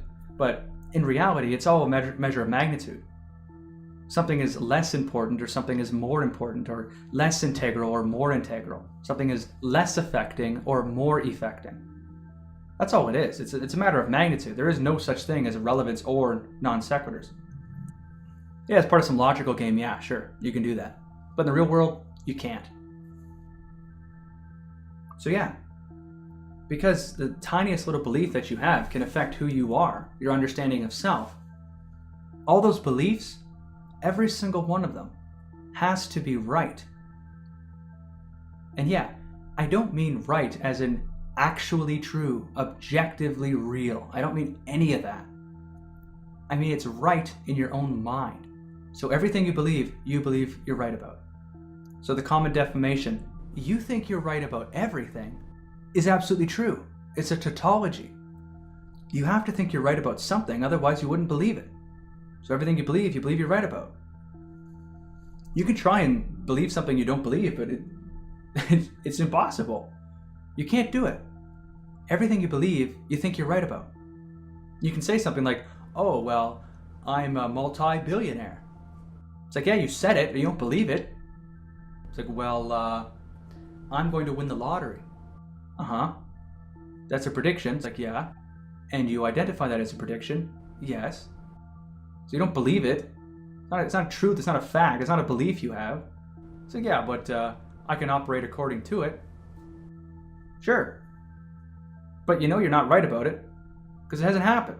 That's why you identify it as a prediction. It's a strange thing. I know it is. But everything you believe you're right about. There's no way around it. Because everything you believe is the individual you created, essentially. I mean, it can be a very complicated subsystem of cause and effect, but it's always a subsystem. And you always have to believe you're right about it because it affects your identity in some way, yourself, and yourself has to be right. Sure, there are certain things that you would think are irrelevant to your understanding of self, but they're not. Okay, so let's go back to I am right. Let's just take a step back here. So I am right, and because I am right necessarily references the self, and every belief affects the self, then I have to think I'm right about everything I believe. Yes, you do. Okay, well then, how come I can tell you when I was wrong? I know that I can be wrong, and I know when I was wrong. Okay, here we go. Are you right about knowing that you can be wrong? It's like, yes. Okay, well, you're right. And are you right about having been wrong? Say, yes. Congratulations. You're right about everything. It's like, wait, come on, that's just a stupid language trick. It's like, no, it's not. No, it's not. It's an effective language. It's the effect of our understanding of self and how language is used to communicate both our understanding of self and everything else. You know, it's words, after all. It's individuation. You're right about everything. Yeah, you can be wrong, but you can only be wrong in the past. The moment you're wrong, you just become instantly right about having been wrong. Yeah, you can say, I'm right about having wrong beliefs. But you don't know it yet. You don't actually believe you're wrong about anything. The closest you can get is recognizing that you operate on an irrationality that you haven't been able to parse yet. For example, the fact that you exist, that you have consciousness. But you understand the limitation, and you're right about it. It's inescapable. You are right about every single thing you believe. Every single thing you put into that little category of self, or which is every single belief because it affects it some way, you're right about. Boom. It's like, well, then does that mean that I see myself as something that's right? Yes. You're the hero of your own story. That's why it's called self-righteousness. It's literal. You are literally self-righteous. Your self is right at all times. It represents what is righteousness itself. And then everything you believe goes in there and it becomes simultaneously right. To varying degrees, depending on your understanding of cause and effect, yada yada yada. So there's certain things that you hold to be more true than others. And those things that are more true are more integral to who you are. It's all a matter of magnitude, not irrelevancy. But there you go. You're right about everything. It's like, well, okay. A little jarring, a little strange, but you're right. You're absolutely right. So it's I exist, I am right, and then as. So it's I, and then I. 3 reiterations of the concept of the fact that you exist, all with their own special little explanation. I exist, I am right, and then as. Okay, it's pretty clean. I mean, that's the way I looked at it. I said, okay, I got 3 different reiterations of the self. Cool. 3 axioms. All right. So let's go back to God. If God is supposed to be individuation itself, and then kind of he's also the universe, then would God also be a triad? Would he be 3 things? Well, yeah, he is. As a matter of fact, God is one thing, but he's also 3 things, which is a contradiction. But if God is supposed to be what created us, and individuation is what created us, and God is supposed to be a metaphor for our creation through individuation, and individuation itself creates 3 axioms, which then allow us to have conscious existence, which create us, well, then that kind of makes a lot of sense, doesn't it? So God is the three axioms that are able to engender consciousness in a human being. Okay, prove it. I will. So we have God the Trinity. We talked about this before already. God the Father, God the Son, and God the Spirit. We've got 3 axioms. I exist, I am right, and as.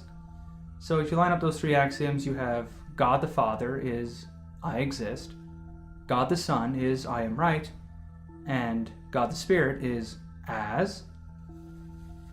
So you think, how does that line up? Okay, well, let's have a look at the nature of the axiom I exist. Right? Because fundamentally this is all psychological. Religion came afterward. The creation myth that's supposed to be, in my opinion, an attempt to explain consciousness, the impetus of all consciousness, the genesis of consciousness. Well, That came after human consciousness, obviously. That came after individuation. It's an attempt to explain it. So let's try and make some sense of this. So you've God the Father. Well, the first axiom is I exist, and it's supposed to be the objective aspect of your existence. And the universe exists before your consciousness, irrespective of your consciousness, and you're born from that. You're basically born from the universe. You're born from objective reality. So that would mean that God the Father is basically a deterministic universe. It's objective reality, irrespective of consciousness. Well, yeah, that's what God the Father is. Okay? And if we're born from God the Father, from objective reality, it does make sense that the Son is born from God the Father, right? Like Jesus is supposed to be God's Son, like he birthed him, he created him. Yeah, precisely. Okay, there's some parallels there, I get that. So are there any characteristics that reflects this in the nature of, God the Father? Well, yeah, there are, and we have Dr. Jordan Peterson to thank for this list that he's created for us. So what do we have here? Look through these characteristics. Give yourself a chance to read through them. What do you see? Do you see God as objective reality? Do you see God as the universe? Well, it kind of works, but there's a couple of things here that don't really make any sense. Like for the first one, how can you strike a deal with objective reality? How can you make a bargain? That doesn't seem to make any sense. You think, okay, well, if God the Father is supposed to be objective reality, and then I exist as a claim within objective reality, well, how can you see the will in objective reality, right? Because objective reality is just this amoral existence. There's nothing to it, right? You can't attribute any consciousness to objective reality. It doesn't work. I mean, yeah, we've taken the universe and individuated it and then treated it as an individual such that we were able to create God. I get that. But in this example, it doesn't really appear to have any consciousness, so how can you make a deal with it, right? How can you strike a bargain with objective reality? Okay, that's fair. Well, think of it this way. You've got objective reality. And objective reality is, it's everything that has happened and everything that will happen. That's what it is. It's essentially truth, right? It's every effect that has ever happened in the giant cause and effect relationship, the giant cause and effect chain that is the universe. That's all it is. So how can you see the manifestation of will just through cause and effect, through objective reality, through what happens? Well, I suppose you could say God makes everything happen, right? He chooses that certain things will happen. Well, yeah, okay, you can say that. But how do you see his choices demonstrated, right?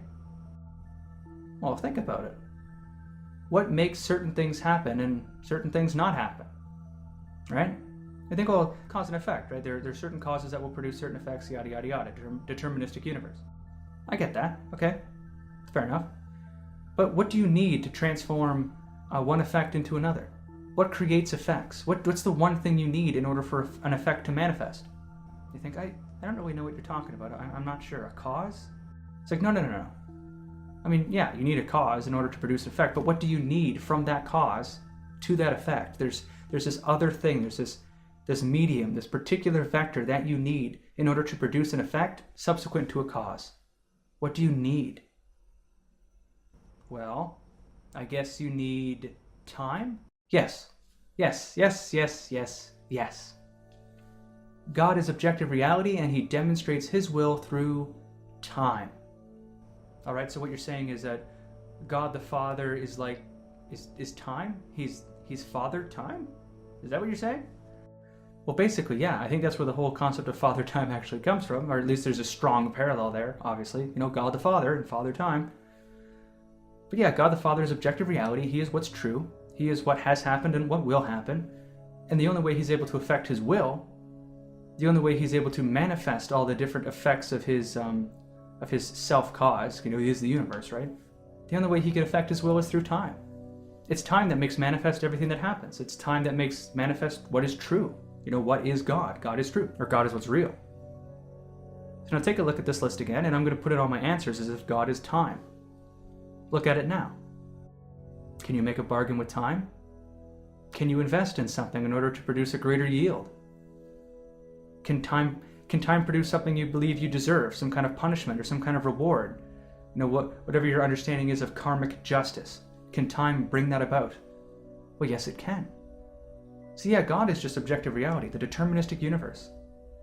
all of cause and effect. That's all God is. But he affects his will through time, and that is how we best understand him. Okay, so what comes next? Well, like we said, there's God the Son, and God the Son is birthed from God the Father. All right? Well, the thing is, it's kind of weird, because God the Son is birthed from God the Father, but the Spirit, I mean, you don't really see that logical sequence. You don't see you don't really see a lineage there. I mean, you think it would go like father, son, child, or father, son, daughter, or dog, anything. But you don't see that there. Why is that? Why does God the Father and God the Son produce this particular duality? Well, think about what they represent, right? God the Father is I exist, or just I.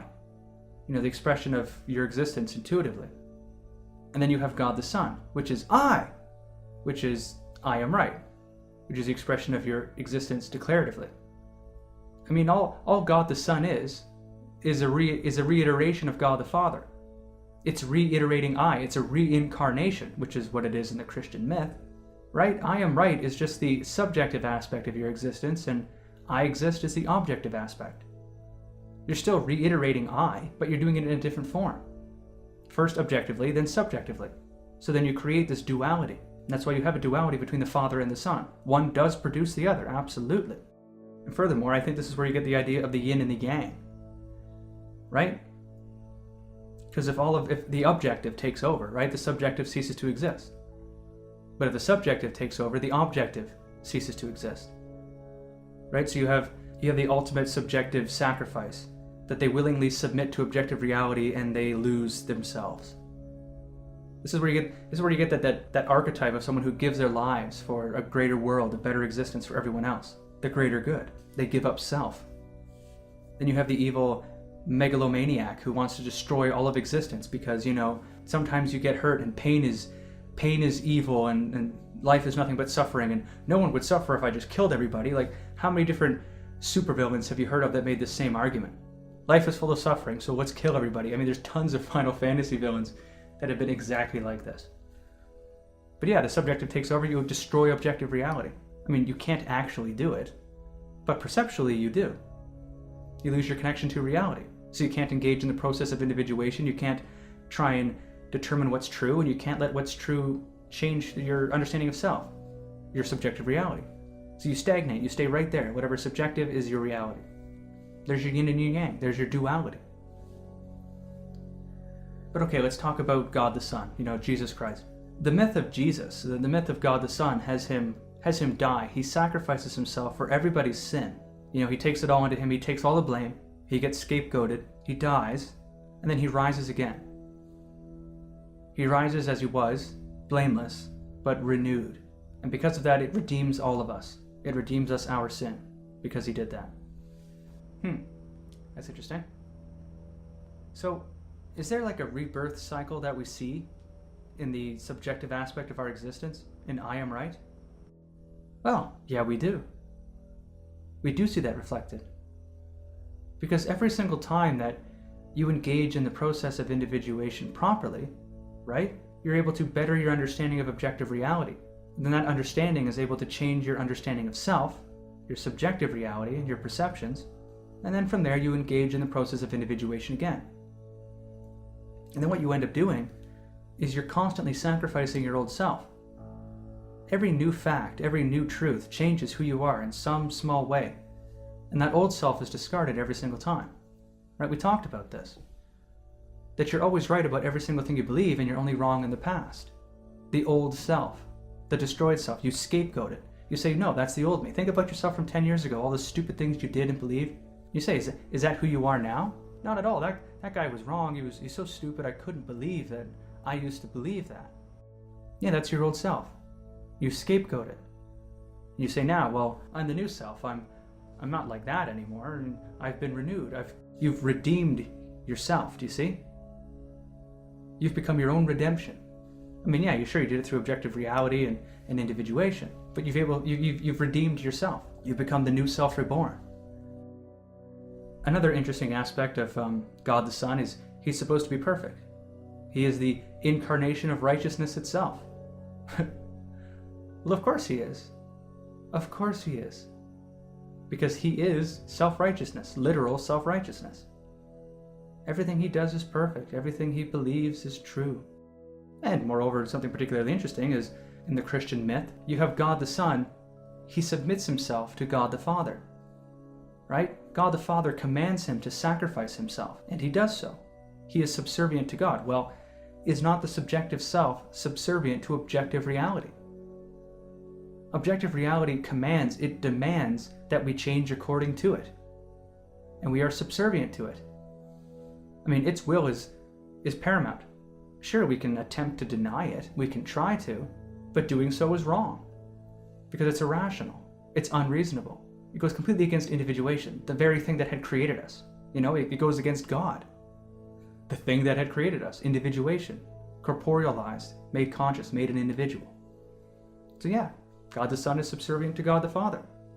So he does as he says, as we do too. So Dr. Jordan Peterson has, again, provided us with all these characteristics of God the Son. There you go. And here are my answers to all these different characteristics. So God the Son is just the self. He's the self as understood as this self-righteous being that gets sacrificed every single time a new fact is able to change our perception of objective reality, and with that, our subjective perceptions. That's all it is. You see here he can be the King of Kings and the hero of heroes. It's like, well, yeah, because you're the hero of your own story. So you can be the greatest, you can be the most righteous. You always are. I mean, sure, there's particular paragons you can look at that you'll say are greater men than you, or whatever you want to say, but you're never going to feel more righteous about anyone than yourself. And plus, it puts the individual as the most paramount, which is something that Jesus Christ does in the New Testament. Jesus holds up the individual as divine, right? Whereas before in the Old Testament, it was about creating paradise on earth. Basically to create the ultimate state. Which makes sense. Because if the Old Testament is talking about God the Father, which it was, then it's talking about objective reality. So you could create this paradise on earth, this Garden of Eden all over again, and then you could exist within that in your subjective vessel. And that would be divine. That would be the goal. But then later on, hang on, Jesus comes and he says, well, no. I mean, the individual is divine. Let's create the perfect man, the perfect subjective perception, the holiest of holy men. And if we can do that, well, you know, the paradise, the objective world as a paradise, as a Garden of Eden, well, we can strive toward that, but it doesn't really matter. If the individual is divine, if everything's right with the world, then who cares how miserable objective reality might be? Who cares if there's pain? Who cares if there's suffering? We'll find ways to minimize it as small as we possibly can.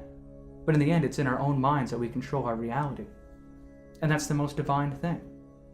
That completely figures. If God the Son is about the self, and God the Father is about objective reality, well, there you go. It completely follows that they would hold those respective ideals.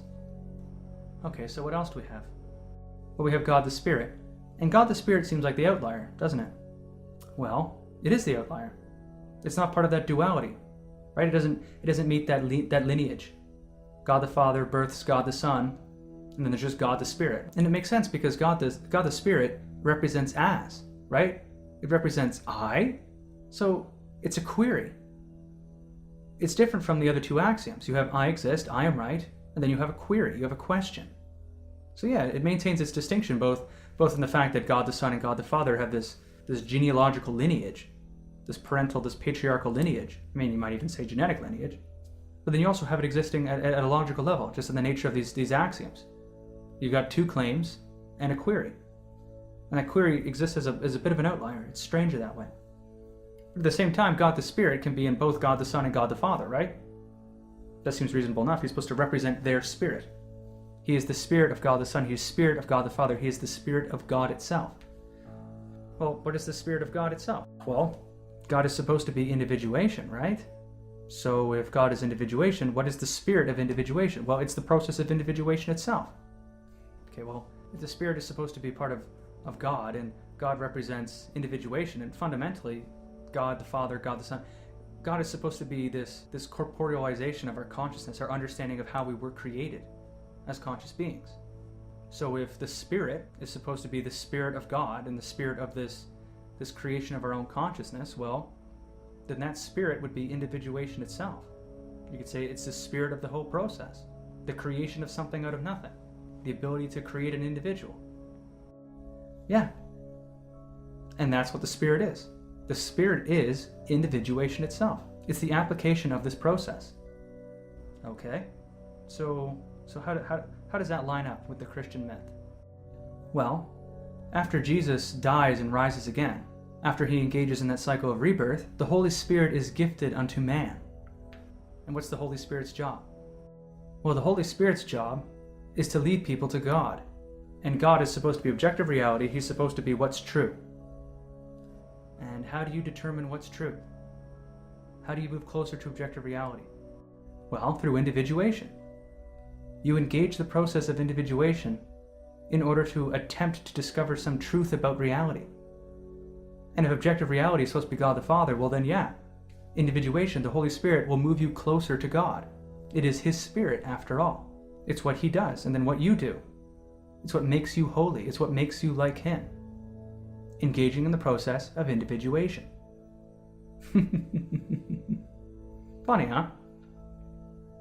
Okay, so let's take a look at all the characteristics of the Spirit as provided by, once again, Dr. Jordan Peterson. And here are my explanations for it. So right here we're talking about individuation and the subjective application of it. Sometimes it's framed in the context of someone engaging the process. But look, you can see it right there. It's all individuation. Maybe even in music. I mean, I'm not entirely certain about the musical aspect, but music is structured. It's not just random noise. There is structure to it. So if you can find it in music, well, it's the structure that you can find through individuation. Maybe it's the reason why we enjoy music so much is because it is structured in a particular fashion, but yeah, it's the structure that makes it enjoyable. So maybe that's why you can say individuation is found in music, because you're observing structure, you're listening to structure. It's fascinating.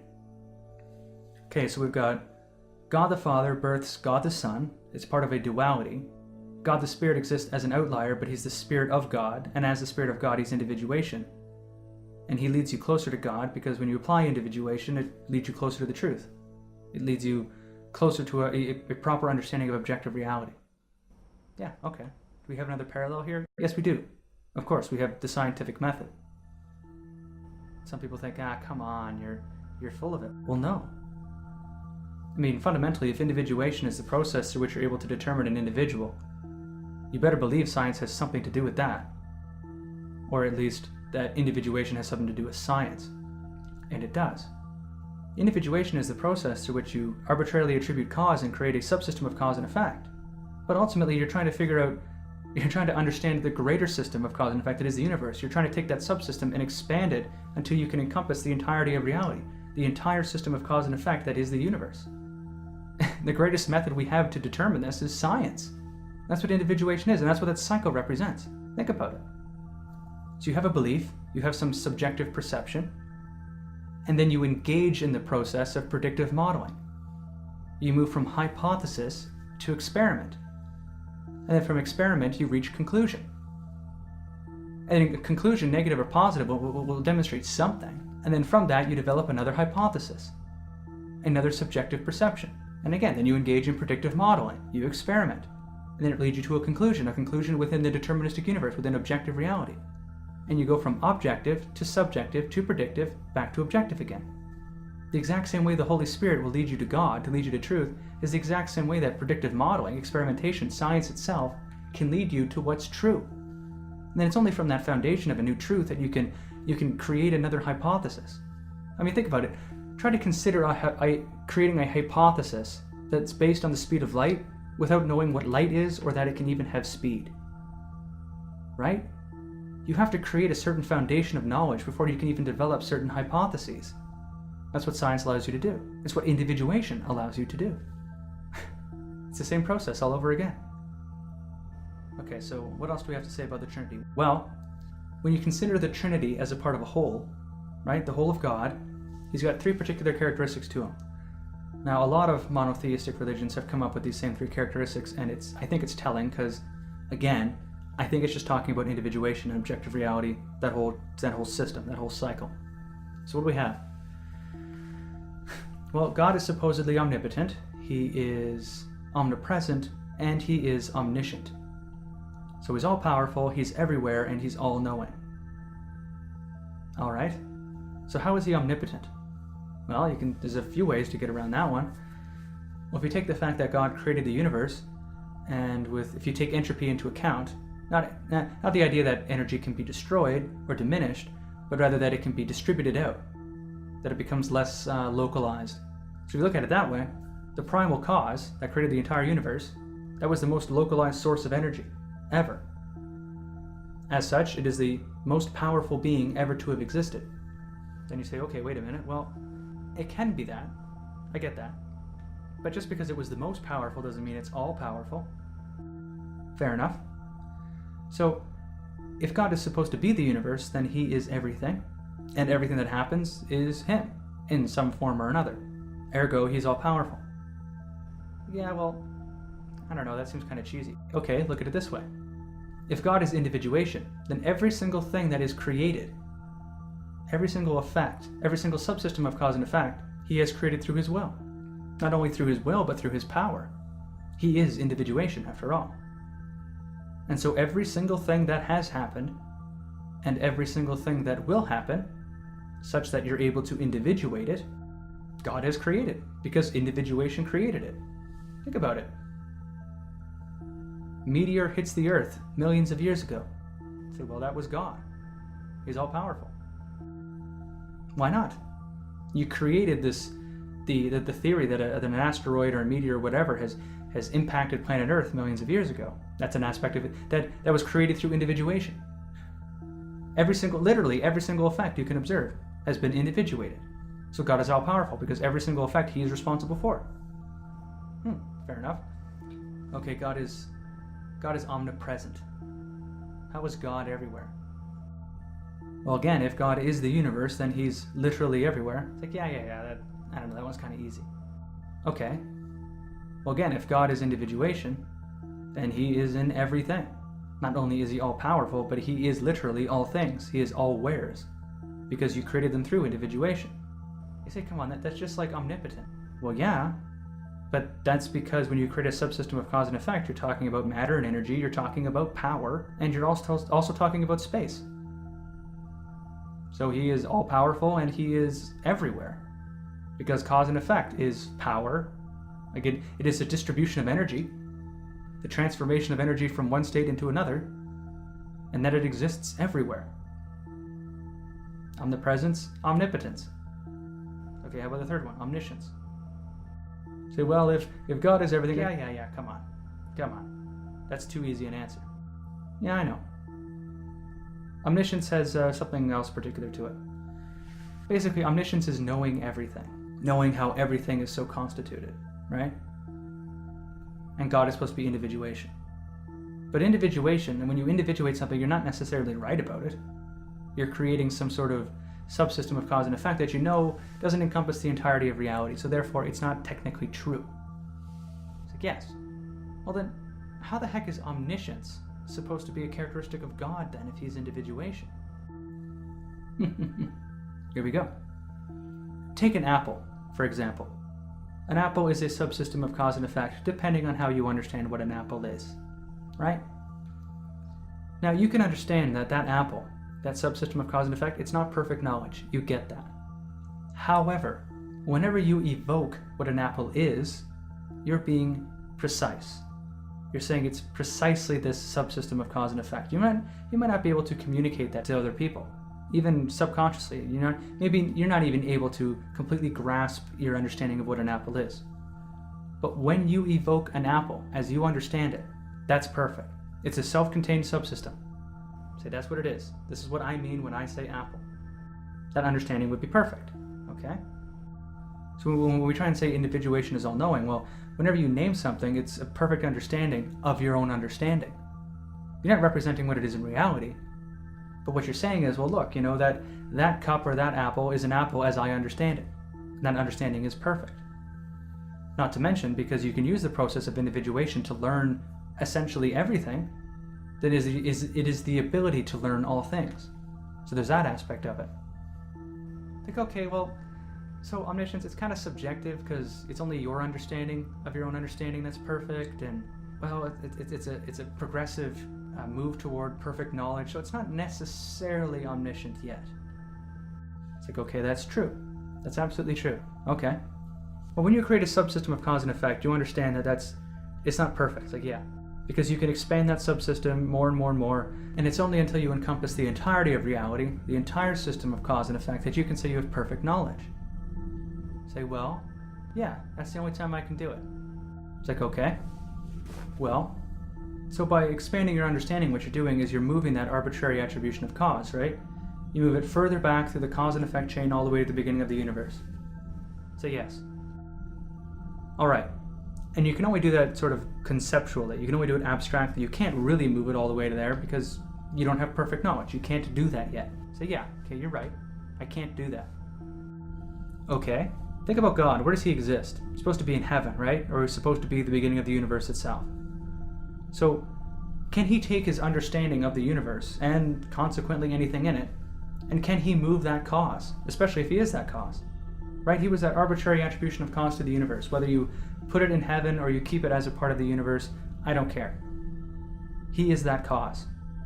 Can he expand it at all? Can he? He's got no prior effect to attribute that cause to. Right? So if perfect knowledge is having nowhere to put that other cause, if you have no prior effect to move that cause to, if that's the definition of perfect understanding, the perfect creation of a system of cause and effect, well, if God can't do that, then his understanding of reality, then his understanding of the universe and everything in it must be perfect. And so it is. I mean, his own understanding of his own understanding is perfect, the same way ours is, subjectively. But at the same time, he can't move the cause further back down through time. He can't move it to a prior effect. He is that cause, and he can't go beyond it. So his understanding of the universe is perfect. Cool, huh? God's omniscient. There it is. And you could also say, like, because God is all powerful and he's omnipresent, then he witnesses everything, and therefore he's omniscient. Yeah, you can do it that way too. I don't care. But it's individuation we're talking about, right? And because he's the ultimate cause, then he's the ultimate individuation of the universe. You can't attribute the cause to any prior effect. Therefore, his subsystem, that is his understanding of the universe, is actually the entirety of the system. Therefore, he has perfect knowledge and he knows everything. He is omniscient. And there's your three characteristics of God. All-powerful, all-knowing, and everywhere, all at once. So you can see the nature of God, the creation myth, as a parallel to our own manifestation of consciousness. I exist, I am right, and as. I, and I. But you can also see it as the scientific method. Hypothesis, experiment, conclusion. I mean, there's more steps than that, but you understand it's subjective perception, predictive modeling, objective reality in the deterministic universe. And then it repeats. You create that cycle again. There's that cycle of rebirth of the self, of what you think is real. Around and around and around it goes. And then ultimately, we talked about words, right? The culmination of individuation, and also the culmination of the scientific method, such that you're able to create an individual, like a Higgs boson, or whatever you need. We talked about this. Individuation starts with the arbitrary attribution of cause, which creates a subsystem of cause and effect, and ultimately it determines purpose. Like, what is the purpose of the subsystem? What is the ultimate outcome of the subsystem of cause and effect that you have individuated? And we talked about its culmination as a word. And what's a word? A word is the attribution of purpose. You complete the cycle again. Cause, effect, and purpose, or cause, effect, and outcome. Though purpose links effect back to cause and over again. Do you see the cycle? You've got God the Father, God the Son, God the Holy Spirit. You've got I exist, I am right, and as. You've got hypothesis, experiment, conclusion. Objective, subjective, predictive. Cause, effect, purpose. It's the same thing. They're the same process. It's all individuation. Sure, the religious myth is trying to discuss it in these strange abstracts because they've individuated the universe such that they're able to create an individual that's responsible for our existence, our own consciousness. I get that. But fundamentally, they're all talking about the same process. And you can think, why? Why would they all talk about the same process? Why do you have these parallels for all these different things? Because all these different things have one thing in common. Every single one of these is the attempt to communicate truth. All of them. I mean, yeah, they're all fundamentally linked to individuation, but you can see as individual processes, mantras or methodologies, they're all the quest for truth.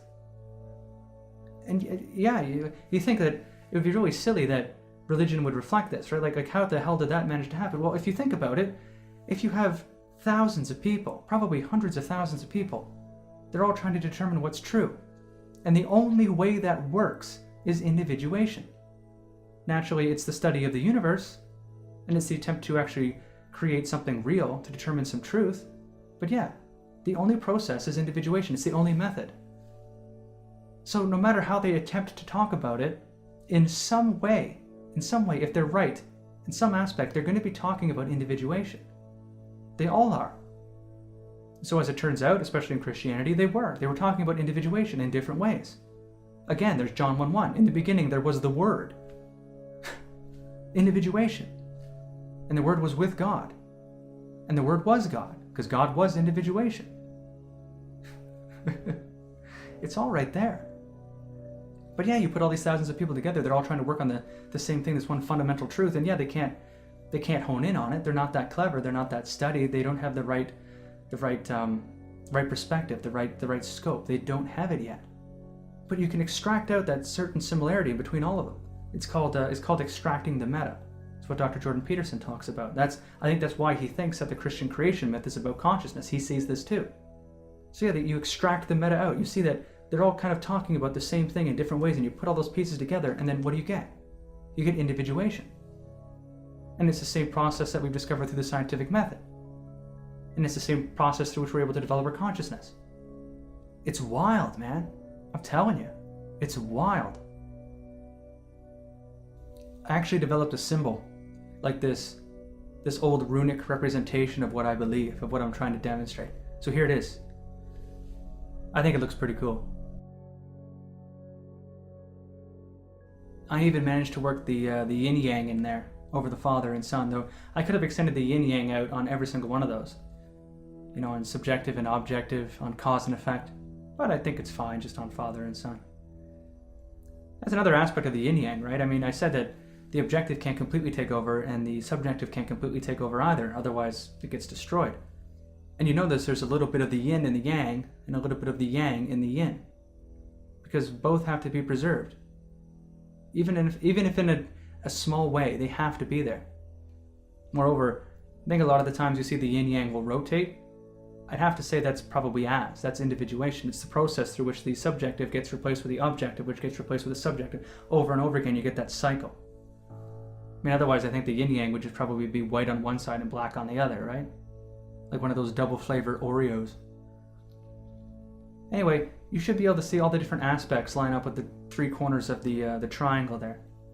I've also got them separated out into spheres, deterministic universe, subjective perception, and predictive modeling. But you should see the axioms line up in there. And also God as time, God, and then the self and as. You should be able to see all the different the different triads we've been talking about. The triad of God, the triad of consciousness, of science, and individuation itself. You should see them all line up with the greater triad that is individuation. And they're all related, and they're all related to each other in exactly the same way. I mean, I don't know what else to tell you other than this is it. This is what it all meant.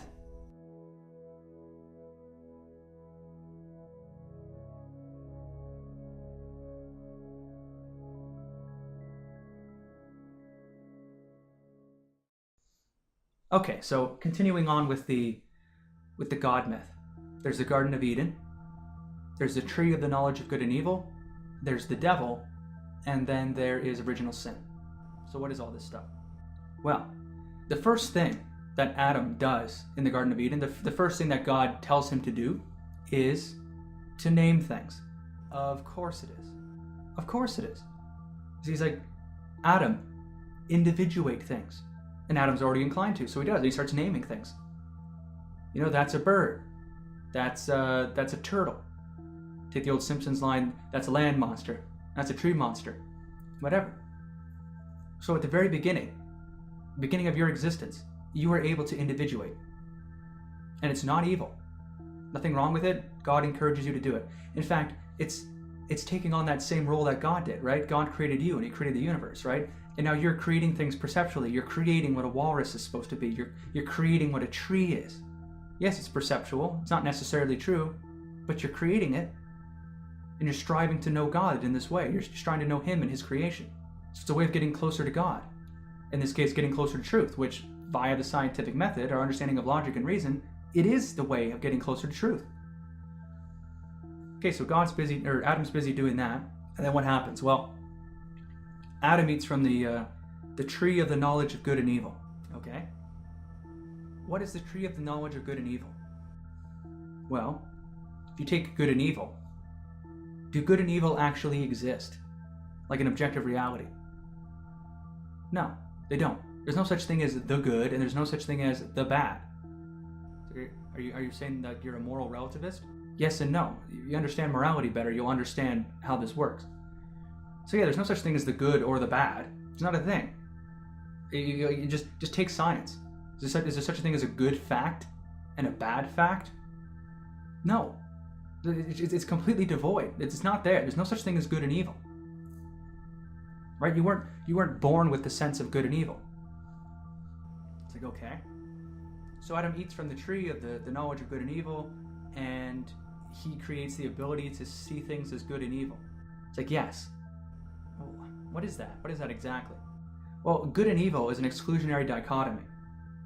It's not just that this thing is not this other thing, right? The same way that, a car is not a lemon, whatever. It's not just that.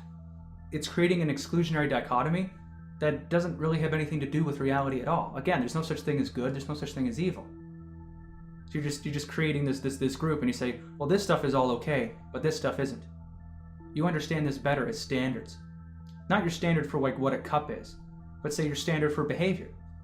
Your standard for what constitutes good music. It's like, oh, so the knowledge of good and evil is just preferences? Yeah, preferences. That's all it is. The knowledge of the tree of good and evil. It's just creation of preferences. So wait, so you're saying back then Adam had no preferences? Well, no, not really. I mean, the idea is that Adam and Eve and all the other humans, like that would get born afterward, were just to exist in this perfect existence.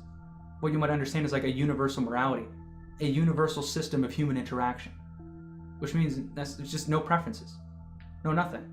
Everyone just does what's right, and everyone understands what's true, and you tell them a fact, and they're like, oh, okay, and they learn and they change themselves, and it's just this repetitive process. There's no preference there. I think, well, that sounds like hell. It's like, yeah, it sounds like hell to me too. Now, of course, preferences aren't good or evil necessarily. That's why it's the knowledge of the tree of good and evil. It's like, all right.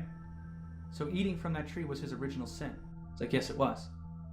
So, what are we talking about in reality? Like, what kind of psychological process are we talking about through the development of preferences?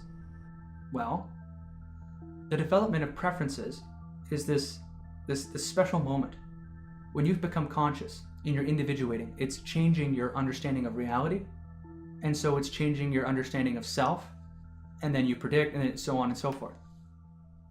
But there's a special moment, and that moment is when you decide that you're going to apply this individuation not to objective reality, but to yourself.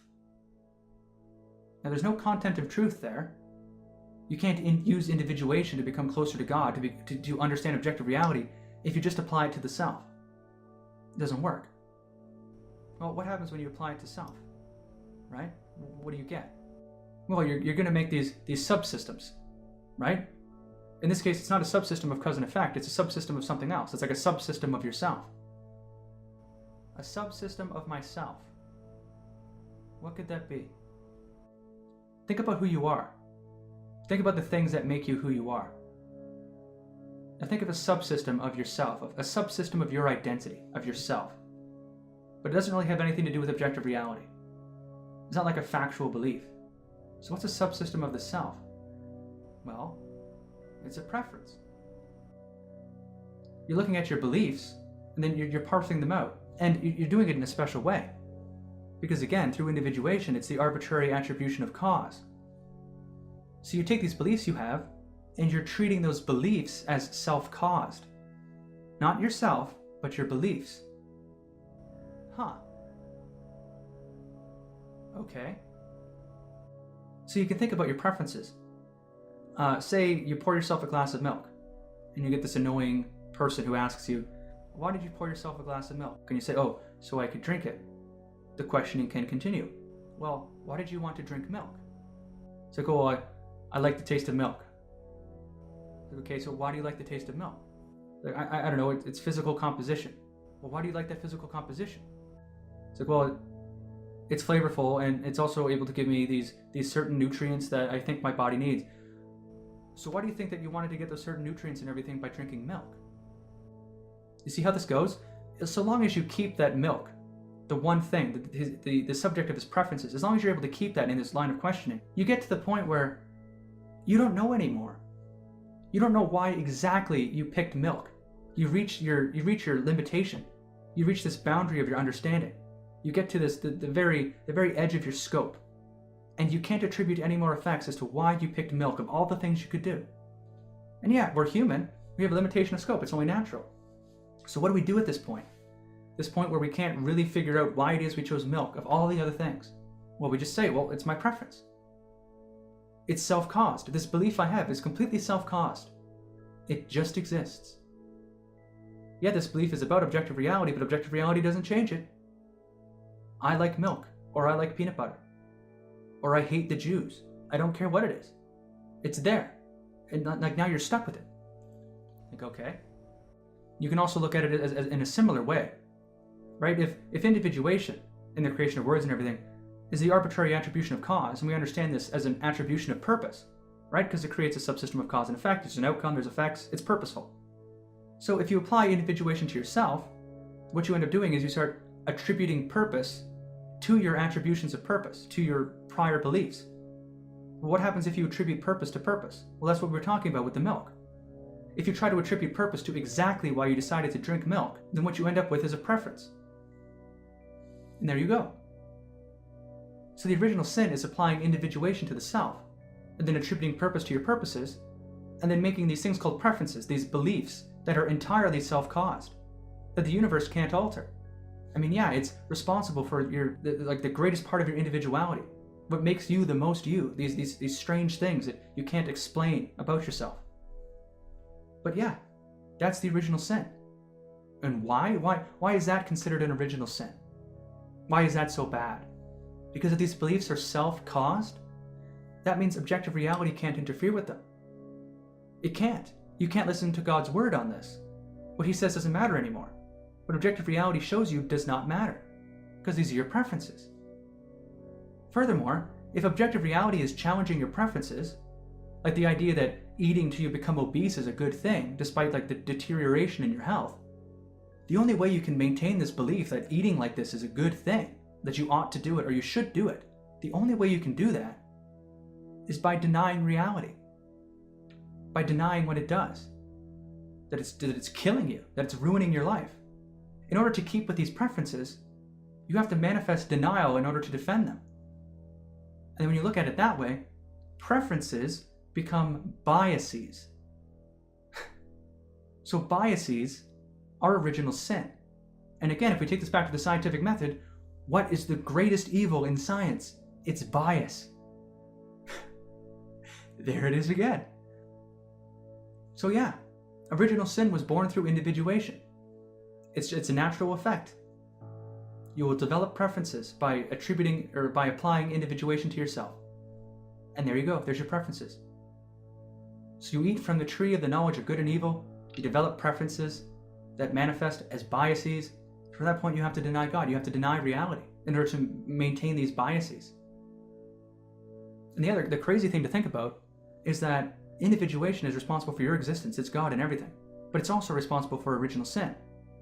So there's Christopher Hitchens' famous line that God creates you sick and then commands you to be well. It's like, well, yeah, individuation creates you sick with biases. and then it commands you not to have them. But you do, and you can't get rid of them. You're stuck with them. You're like peanut butter. You just do. So it's not the idea that God is both good and evil. I mean, as objective reality, look at it that way, then yeah, he is everything that will happen, whether you see it as good or evil. It's like this passive, amoral actor. But the creation of good and evil is purely just because of individuation, and that we apply to ourselves, that we create biases, preferences. Again, just part of this strange duality. Now, Christians believe in the soul.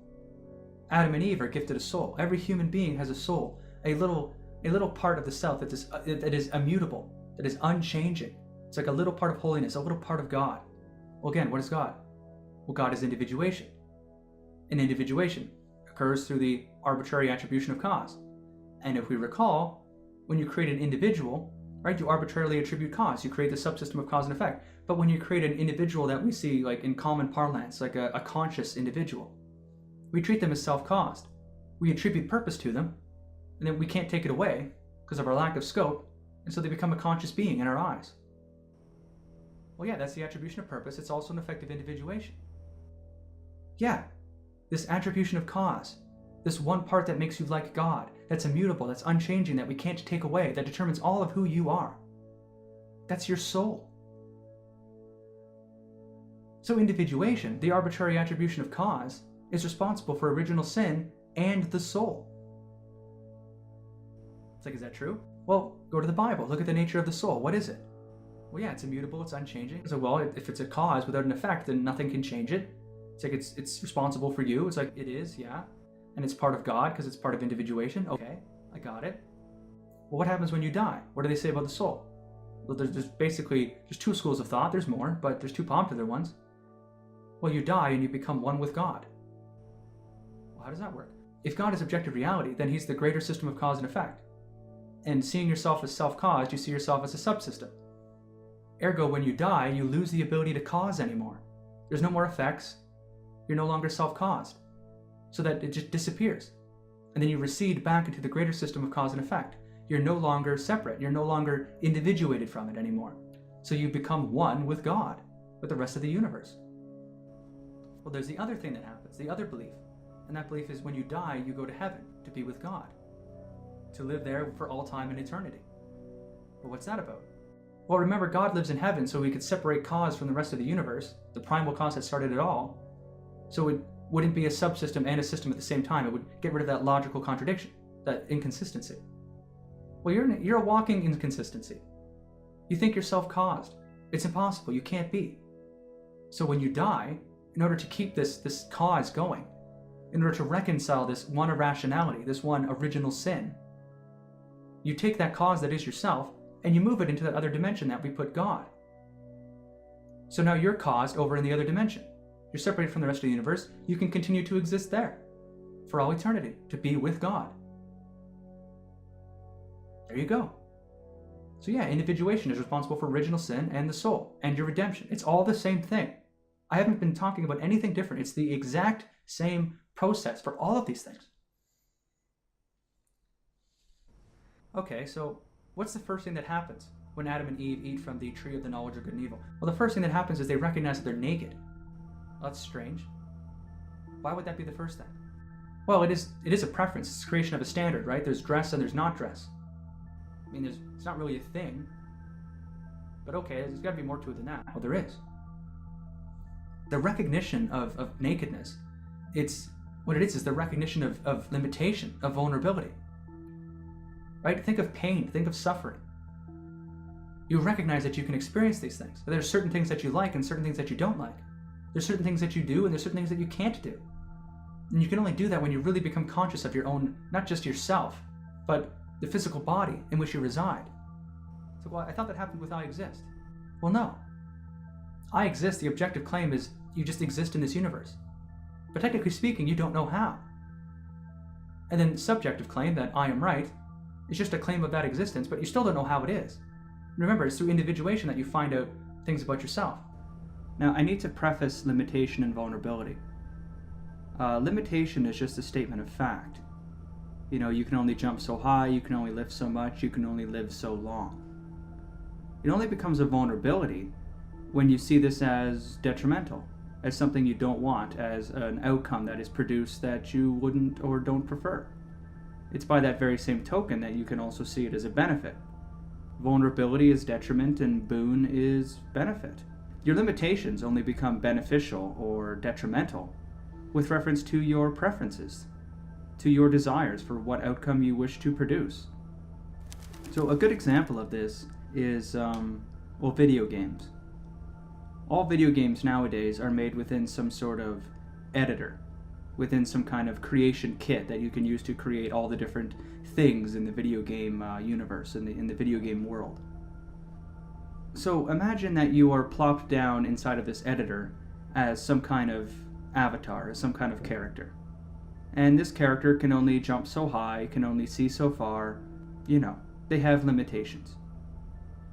Now, because it's an editor, you can walk around and you can look at the different things that populate the gaming universe, whether it's a car or a rock or some kind of alien gunship, I don't care.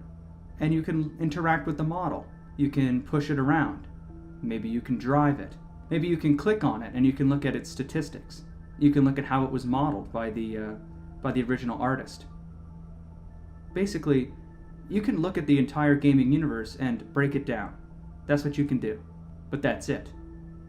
So you can discover how the universe is created, and you can discover how you exist within it, but there's no manifestation of desire there.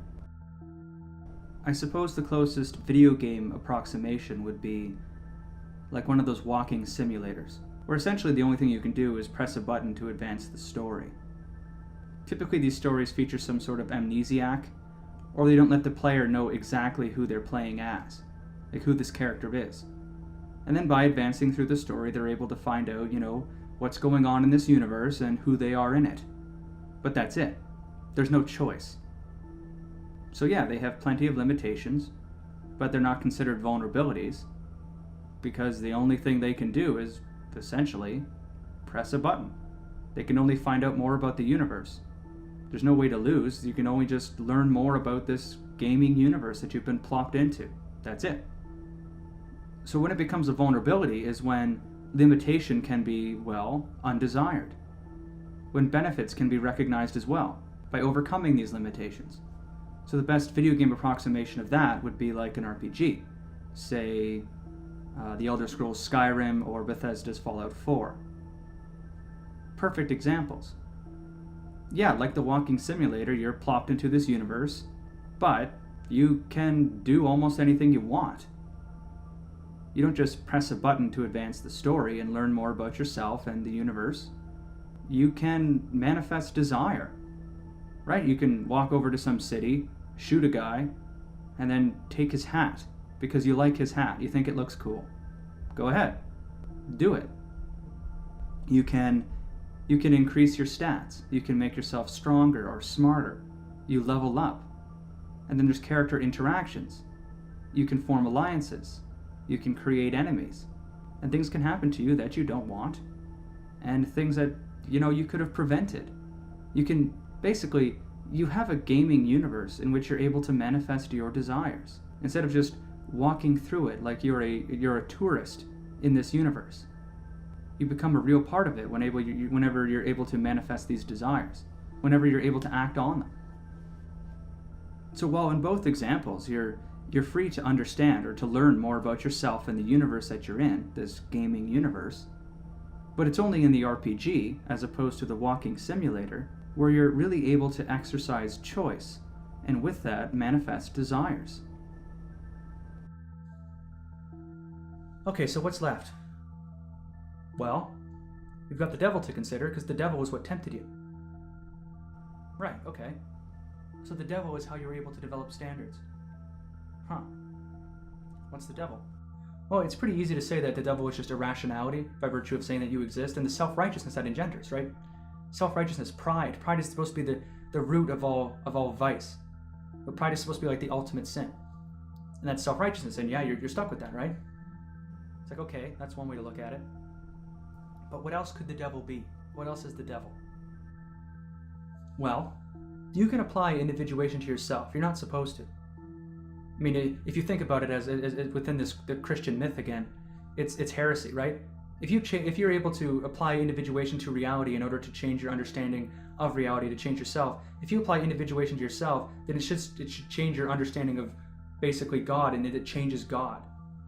Right? If God individuates to create you and you individuate to create reality, and then you're able to individuate from reality to change your understanding of self, if you individuate yourself, it should change basically God by that logical reasoning. It's an affront to God. It's an attempt to challenge him. Not to mention, think about critiquing God's creation. Like, how could you be more of a dick? How could you be more of an egomaniac by saying it's not good, it's bad? Like, you're saying God's creation is bad? What the hell is wrong with you? Not to mention, how egomaniacal, how narcissistic can you be to apply individuation just to the self instead of the rest of the universe, right? Okay, so then what exactly is the devil? It's like, well, you can apply individuation to yourself, and you're not necessarily at that point doing evil. Not really. It's what comes afterward. Sin. I mean, that's the original sin, but what is sin in this example? What would sin be with regard to individuation? Well, I said when you have these biases, when you develop biases, right? You have to deny what's true in order to keep to them. You have to deny reality. Otherwise, you would change them. Your opinion would change. Well, how do you deny reality? Well, someone throws a fact in your face. How do you get rid of the fact? It's like, well, you just dismiss it through emotional reasoning and ignore it. Yeah. That's higher order. That is this superficial stuff. I don't care. Right at the deeper end, at the very deep. What do you do at that primacy of consciousness? You're given something that challenges your biases. What do you do? Well, you have to deny reality. How do you deny reality? Well, you do the opposite of individuation. Well, what's the opposite of individuation? It's called nebulization. So what's nebulization? Well, nebulization is the removal of that attribution of cause and then the destruction of that subsystem that you've created. You've gotten rid of the distinguishing feature. It's gone now. You've taken away the cause. So there it goes. It disappears. Okay. So in that instance, you're denying objective reality. It's like, yeah, and God is supposed to be truth. So you're denying God. And you're destroying what he had created for you. You're moving away from God. Because if individuation moves you closer to God, then nebulization moves you further away. And you retain your biases. Everything's just, it's subjective to you. It doesn't matter anymore. You apply individuation to the self only, and everything that comes at you as a product of individuation, well, you have to destroy it if it conflicts with your biases. Huh. So what's an example of nebulization? Okay, well, you would take a word that someone's gifted you, some standard that they have, like a standard for a term, and then you remove all the criteria from it, so it doesn't describe anything anymore, no subsystem of cause and effect, and with that it dissolves back into the ether, into the greater system of cause and effect. That's why I call it nebulization, because it nebulizes. It just goes back to where it came from. I mean, yeah, the subsystem becomes nothing, but the rest of it just goes back into being everything, just to being this unindividuated ether. So it's the destruction of a word. What you might understand it better is the dissolution of a standard. Do we have an example of this? Oh my God, do we have lots of examples of this. Mainly, though, the one you might understand the most, and topically, since we're talking about Dr. Jordan Peterson by proxy, you have gender. It's like, what do you mean? Well, what the hell does gender mean anymore, right? It used to be man and woman, and now there's all these other things. There's transgender, there's just transsexual, and then like there's otherkin and demi-plural wolfkin, Apache attack helicopter, whatever the hell it is. It doesn't seem to mean anything anymore. Like, okay, well, what did gender used to mean? Well, you tell me, think about it. If every word, if everything comes as an effect of individuation, which is the arbitrary attribution of cause, which is the attribution of purpose, then gender is an attribution of purpose, like everything else. Okay, I follow. And what did gender used to be?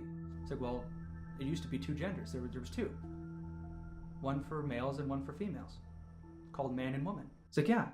So what was gender? It was the attribution of purpose to one's sex. Bingo. Bingo, bingo, bingo. All right. Well, since it's supposed to be a subsystem of cause and effect, then the attribution of purpose to one's sex, well, there's an outcome that has to be created. It's like, yeah. Well, how do you create an outcome as an individual? Well, I create effects. And what do you call an individual who creates effects? An agent. A person who acts. So, in order to achieve a gender, in order to create the outcome that's described in this subsystem of cause and effect that gender describes, you have to create it through your behaviors. So, yes. Okay, so putting it together, gender is a purposeful behavior for one's sex. Yes. And what do you call a purposeful behavior? A behavior that's designed to achieve a particular purpose. We talked about this before. Things like leadership, humility. What is it? It's a role. So a gender is a sex role. It's a role for your sex. You say, oh my God, sex roles are so horrible and blah, blah, blah. I don't care about that stuff. I don't care about your biases or your preferences. That's what gender used to be. Gender was a sex role. That's why there were two, and only two. One for males, one for females. It's like, yeah, you could be a male and not adhere to your sex role. So you wouldn't be a real man. And you could be a female and not adhere to your sex role. So you couldn't be like a real woman or what you'd understand as a lady. That's why they have that saying, right? You never hit a lady, but not all women are ladies. So gender was a sex role, the attribution of purpose. And then you have to affect it through your behaviors. You have to achieve it. Something like leadership. It's no different. All right? So then you have to consider something else. So what? Well, if every single word is an attribution of purpose, and that gender in this case was an attribution of purpose to your sex, then doesn't that make any aspect of your identity an attribution of purpose? I mean, preferences aside, doesn't it? Isn't every aspect of your identity, of how you understand yourself, all these words, they're all purposeful. So if you describe yourself with those words, then your identity becomes attributions of purpose to yourself. And that's what it is. Identity is the attribution of purpose. It always has been. Hey, well, that's not true. Yeah, it is. Think about all these things that you are. How have you achieved them? How do you behave according to them? How do you effect them in your life? How do you become them? How do you lose them? It's all subsystems of cause and effect. Identity is the attribution of purpose. It always has been. So we look at gender, right? What's happened to gender? Well, if you want to nebulize something, you have to take away the criteria. In this case, the objective criteria, the thing that everything's based on, is either being male or female. So when you have these people that nebulize gender, they took away the criteria from it. They took away male and female. So what's gender now? Well, gender is an attribution of purpose. You understand that, like identity. It's like, yeah, but attribution of purpose to what? To whatever you want. It doesn't matter. It's an attribution of, it's just this floating attribution of purpose that just can apply itself to whatever the heck it wants. I mean, no parameters means no particulars, right? Doesn't matter. And it's not even a particular purpose. It's not something you have to affect. It just is. All right. That kind of makes sense because gender's just exploded. There's like 70 of them now, and they all seem kind of strange. Like they're certainly not purposeful, right? They don't have a purpose anymore. They're not like sex roles. It's like, no, they're not. Huh. Now, there's something very telling that happens here, because gender is an attribution of purpose, right? And as I discussed, any aspect of your identity, or your identity as you understand it, is an attribution of purpose. Your identity is your attribution of purpose to yourself. You can say, well, other people kind of shape my identity too. It's like, yeah, they do, because they attribute purpose to you as well. So it is. I mean, the criteria is the same, but if you do something in front of a crowd, everyone can interpret it differently, but they're still looking at the same thing. And through that, they attribute purpose to it. Whether you're a leader or a coward or you're a snot-nosed punk, it doesn't matter. So with gender being an attribution of purpose and identity being an attribution of purpose, why do you have these people, these social justice warriors, why do they call it a gender identity? Are they trying to say it's an attribution of purpose to an attribution of purpose? Well, an attribution of purpose to an attribution of purpose, we discussed that as a sin, as applying individuation to the self. It's like, yeah, and what do we create out of that? Well, preference. Like your purpose of your purposes is just your preference. Your limitation of scope, it takes you to this boundary, you can't go any further, and it's like, well, it's just my preference. Okay, so if a gender identity is an attribution of purpose to an attribution of purpose, which just describes a preference, would you say that the gender identities that have been created now just describe preferences? Non-purposeful identities? They only describe personal likes and dislikes, personal good and evil, biases, they're just preferences. And as it turns out, that's exactly what they are. Gender identity just describes a preference. And again, because it has no parameters, it means no particular, so it's a preference for anything.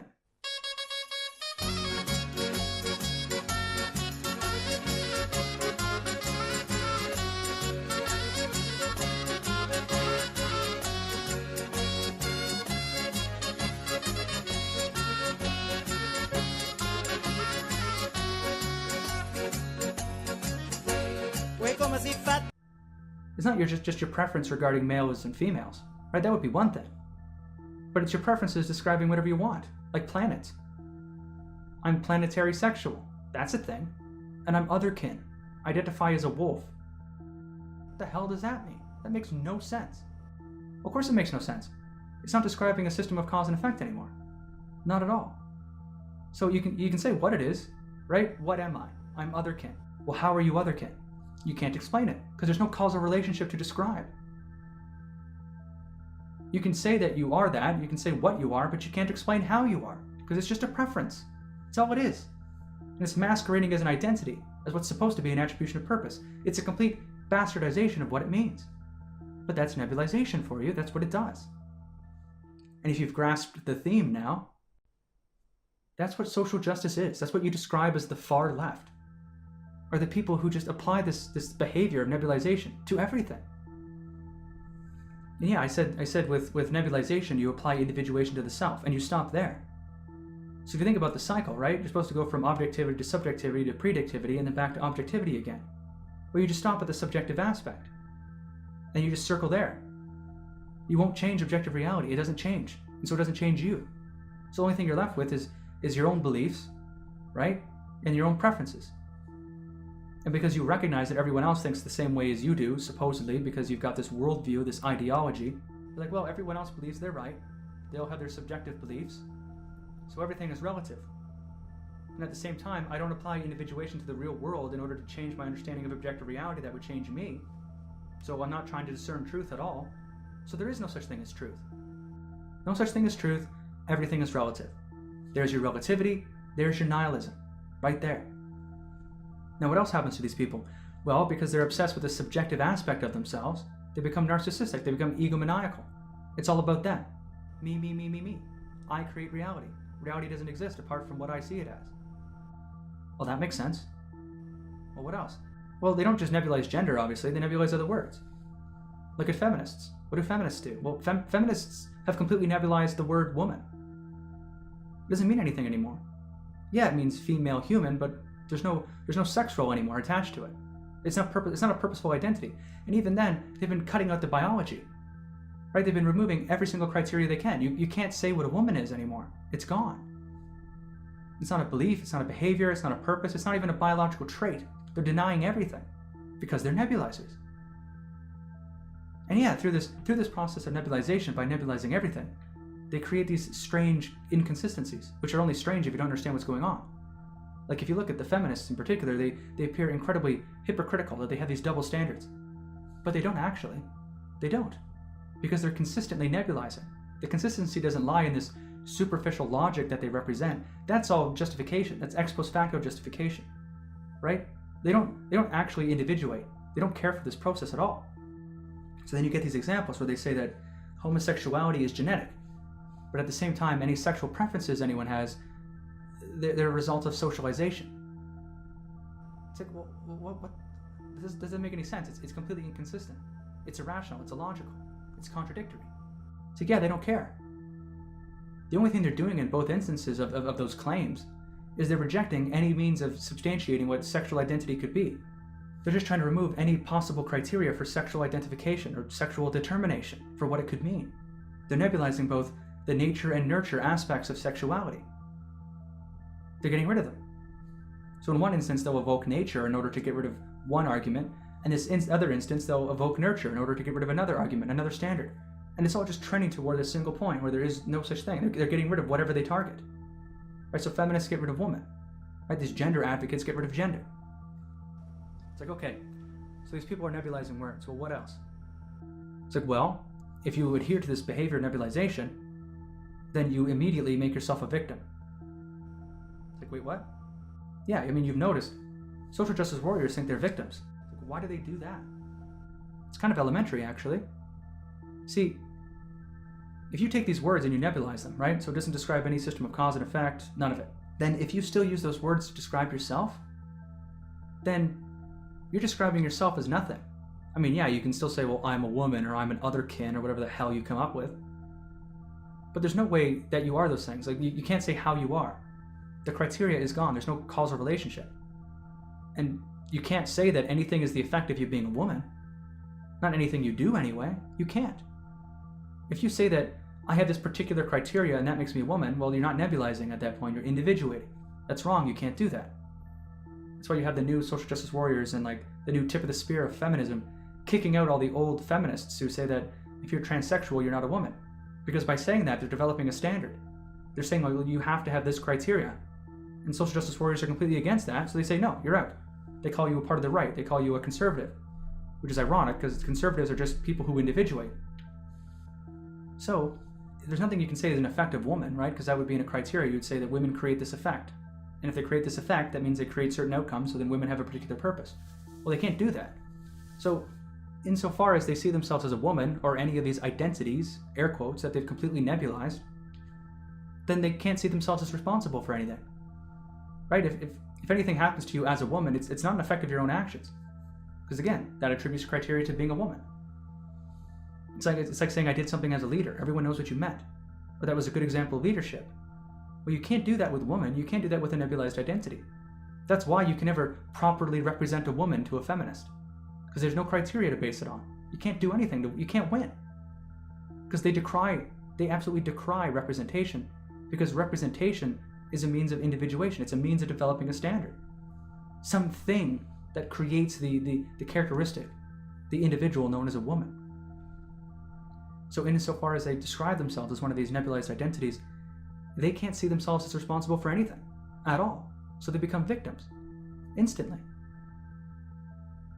Doesn't that make sense? Think about it. Think about what feminists say. Think about what they say about women. Women are always victims. Well, why? Well, because they have no agency. They have no ability to affect their will as a woman. Because that would define what a woman is. Ergo, they're a victim. But at the same time, they understand that these effects that are created through their own actions, they understand that these effects are the creation of an agent. They can still see that, like they're effects. Look at it as like, as ancient people looked at volcanoes.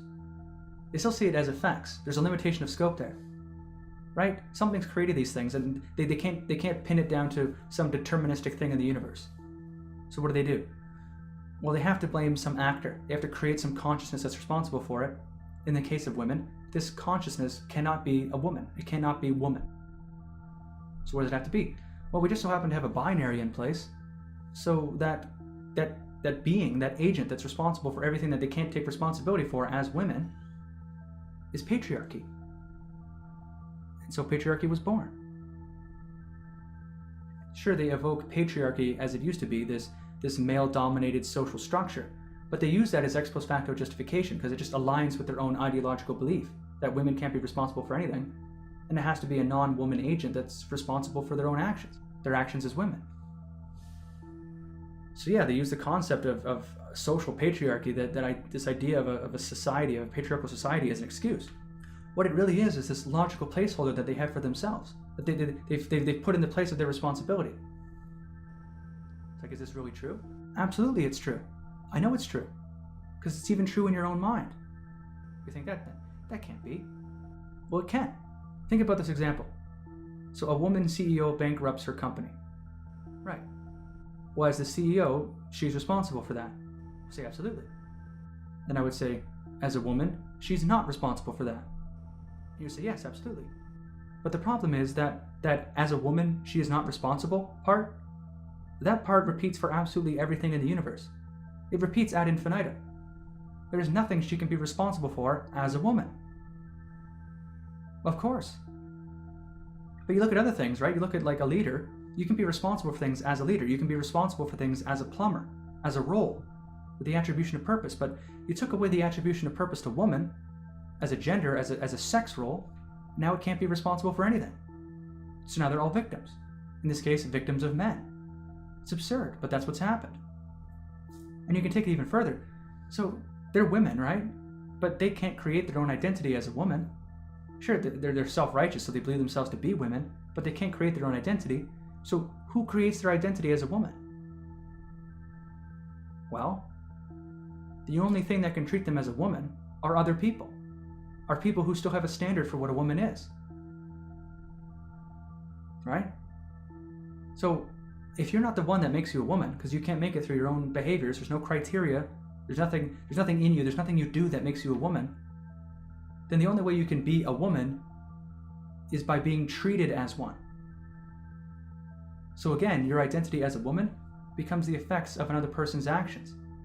It's their responsibility for your being a woman. And moreover, because your being a woman is not in your hands, you're irresponsible of it, and because someone else is basically enforcing it on you, they're imposing this on you, you become a victim of them. You become a victim of any single person who has some standard for what a woman is. I know it sounds crazy, it sounds mad, but it completely follows. If you're irresponsible for your actions by definition as a woman, then the only way you exist as a woman is someone treating you as a woman. And so those treatments are unfair because you don't deserve them, because you didn't earn them, because you did nothing in order to be a woman or to be treated like one. Makes perfect sense. And it doesn't matter if it's woman, it can be any standard at all. Any standard you come up with, any attribution of purpose, they'll say it's evil. That's what Dr. Jordan Peterson has picked up with, unlike the failure of Marxism and what had happened there. They say that standards are inherently oppressive. But what they're really saying is that standards just inherently define things. They attribute purpose to people that they may not necessarily want.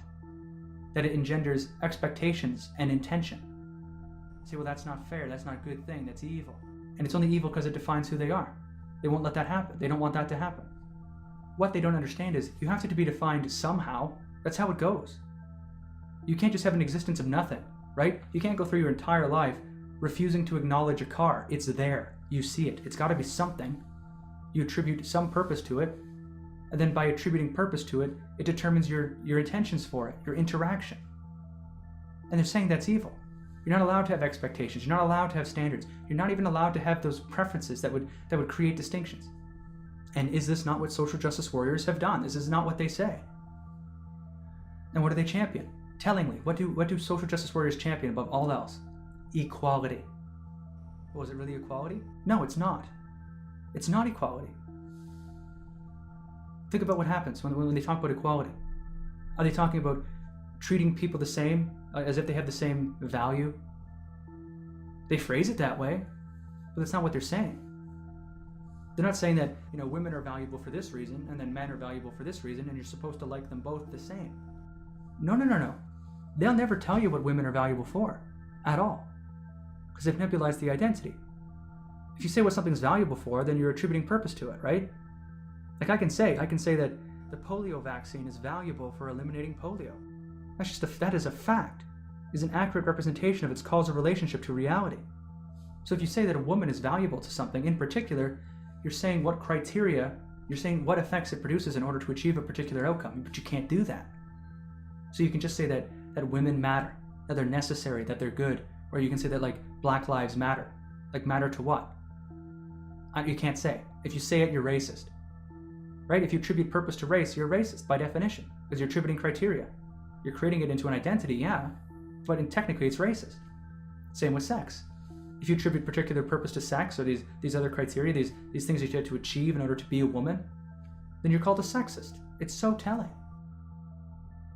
You've got this existence as a social justice warrior, where basically the extent to which you can see yourself as one of these nebulized identities, be it woman or black or whatever they've come up with, it's necessarily the extent to which you can deny your responsibility. right? Because if you can see your responsibility in a situation, then all of a sudden you didn't experience that as a woman or a black, you experienced it as something else, right? You lost your job because you're incompetent or whatever it is. So the extent to which you can see yourself as a victim is the extent to which you can see yourself as one of these identities. Woman, otherkin, whatever it is. So then you manifest denial in order to deny reality into what should be showing you that you're responsible. First you deny that, and then you claim victimhood.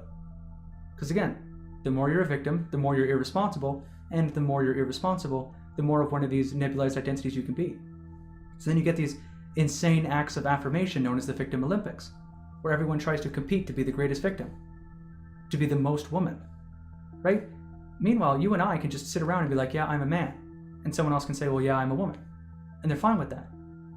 Because they substantiate their own identity using individuation. They have their own standard for what it is. But because social justice warriors can't do that, they're stuck in this perpetual need to validate the self. It's that as, right? I exist as what? But they can't create any standards, right? They can only see themselves and how other people treat them. Treat them as a woman or as a black or whatever. So then their identity only exists through the actions of other people, not their own. So yeah, they see it as oppressive and themselves as victims. But what's particularly interesting is they want particular outcomes in their lives. They have their preferences, right? They want to make a lot of money or be really popular. But they can't do that on their own. They won't recognize their own agency, their own ability to affect, to create purposes, to predict things and have them come true. They won't do it. So instead, they insist that they just need to be treated as if they've achieved these things, right? Because their identity is now, it's now in the purview, in the realm of another actor, of another person to create through their own actions. So that's why they create all these sanctions. That's why they clamp down and try to control everyone's behavior, right? You need to treat me in a particular way. You need to use my personal pronouns. You need to affirm my existence, otherwise I don't exist. And you need to affirm my existence in a way that I like, that treats me as the way I want to be treated. Because I won't do anything to make myself that. Perfect example, this fat acceptance, right? You've got this bloated, disgusting land whale who, she says, you have to treat me as if I'm sexually attractive. It's like, whereas you and I could go out and hit the gym, right? Become physically fit. But she says, no, you just have to treat me as if I am. You have to make it manifest for me. And it's even better for her, right? Because the more people treat her as if she's sexually attractive when she's not, the more she can see it as an intrinsic factor. Like she just is. The same way she just exists. The same way she's just right. Well, now she's just sexy because people treat her as if she is. It's insane. And again, she can't find any validation because she can't do it herself. So she needs to seek it constantly. That's where you get this egomania, this egotism, this narcissism. Everybody look at me right now. Validate who I am. That's where the virtue signaling comes from. Look at me, look at what I say. Treat me as if I'm doing something good so I can be good. I'm not actually going to do anything. So this is what I call the left. You call this the far left, I call it the left because there's that axiom, there's as. And then you're going to apply individuation. You're either going to apply it to yourself or you're going to apply it to reality. You're going to complete the cycle or not. So everyone who doesn't complete the cycle becomes part of the left, the far left. Everyone who does complete the cycle becomes a part of the right. Even if you identify as a centrist, as center-left, even if you say you're a leftist but you're not a social justice warrior, buddy, believe me, you're actually part of the right. You say, well, there's the right and the far right. It's like, yeah, there does exist a far right. Well, what's the far right? Well, the far right are people who apply the process of individuation, but they won't let it change themselves. It's a different form of self-righteousness, right? They individuate things, but then they treat those things as absolutely true. They don't challenge them in any way. So that's why they become this authoritarian regime who says, do what we say or we'll kill you, right? This is the one truth. There's nothing else but this. Believe it or die. Essentially what you have when you have the far right, you have these people who resist the notion of a failure state, of an ability to fail. Right? They've individuated, they won't reform the self, and they say, well, this is it, this is perfect, everything I do as a rightist is absolutely true and good. And this is what you must do. Otherwise you're aberrant, you're a bad person. Then you look at what the far left does, what I just call the left, what do? Well, they do the exact opposite. They resist any notion of a success state. There's no way to be successful, there's no way to earn anything, there's no way to distinguish yourself. That's why there's no way to achieve. And this idea of resisting individuation is so much anti-individual, which is why it becomes anti-individual, right? That's why you get this bizarre collectivism. Think, okay, So the left has no success state, the right has no failure state. The right's easy to understand, for the far right. Okay, so then what's the right and the left as I would understand it? Well, the right and the left as you would understand it is the traditionalists and the reformers. Like all these people who say they're on the left, or these centrist fence sitters who don't know what they're doing, they're reformers who have lost their way. They don't know what they're doing anymore. They've lost their sense of purpose. Right? The traditionalists are supposed to stick with what works, and the reformers are supposed to take that, using that as a foundation, and then try to achieve the same purpose in a different, more efficient way. Right? The reason people think the left is the people who are supposed to do this is because they see that same thing where they go against standards, they go against the grain. But what the left does is they go against standards and destroy them. What the reformers do is they take those standards and they try to maintain the purpose that they sought to achieve, but just do it in a better way. They reform it, they make it better. It's the same rebirth of the self, right? You have this old self, and then you create these predictive models of reality, and then if you happen to discover something true, you change yourself in accordance. That's what traditionalists are. Traditionalists are the old self, and the reformers are the attempt to make a better self. And if they fail, they fail. You stick with the old model until you get something better that works. And you take that back to the scientific method. What is that? Well, traditionalists are the control group, and reformers are the test group. Ta-da! Again, you get that parallel in science once more. So going back to the left, you've got these people with no success state. There's no way to be successful. It's okay. But what's the big thing with the left? What's the one thing that they hold to, their one principle? It's called equality. But what's equality? Equality isn't what you think it is. It's not attributing value like similarly, that this person's just as valuable as that person. No, like I said, you can't do that because that creates distinctions, that creates criteria. So what do they actually do? Well, what they do is they just remove distinction. They don't add things to make people the same. They take away things. And you've seen that, right? You've seen that with like the redistribution of wealth, theft. They take things away from you. You take away the opportunity that you had created for yourself and they give it to someone else. They take away your skill and they reward it to someone else. That's what they do. They get rid of distinction. They remove what makes you different. They don't add things that make you the same. It's like, really? Is that true? It's like, yeah, that's actually the origin of a hive mind. That's where the collective comes from. Let's say in the dictionary definition, a hive mind is recognizing what you have in common and then acting according with those. That's not true at all. A hive mind isn't created by recognizing what you have in common. A real hive mind is created through recognizing your distinctions. You understand, you can see that there's a distinction between you and the other person, and then you eliminate it. You get rid of it, so that you can become more the same. I mean, yeah, there's cultural things, right? You see all the feminists will dye their hair crazy colors. Absolutely, I understand that. But a real hive mind isn't created through emulation. It's created through the destruction of the individual.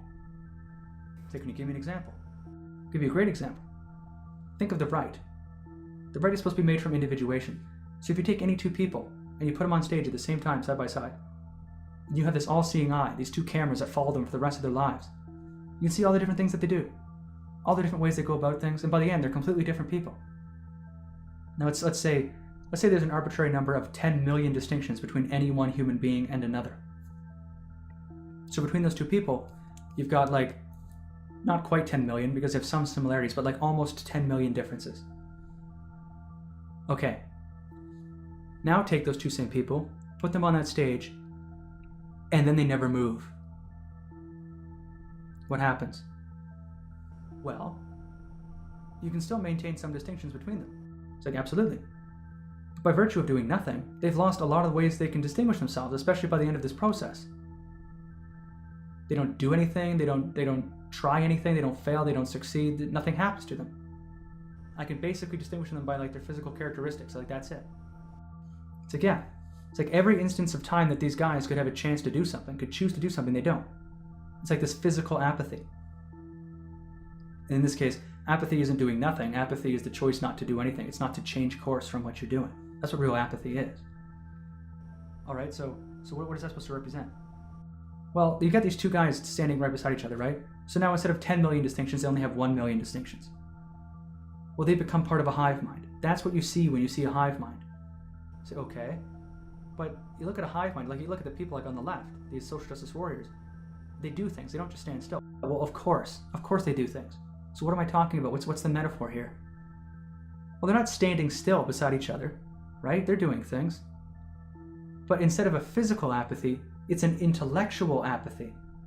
So instead of considering their behaviors, right, consider their minds. Imagine you had this camera into both of their minds.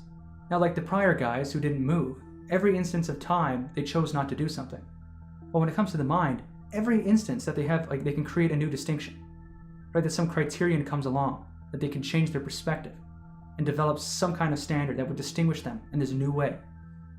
They don't do it. They don't.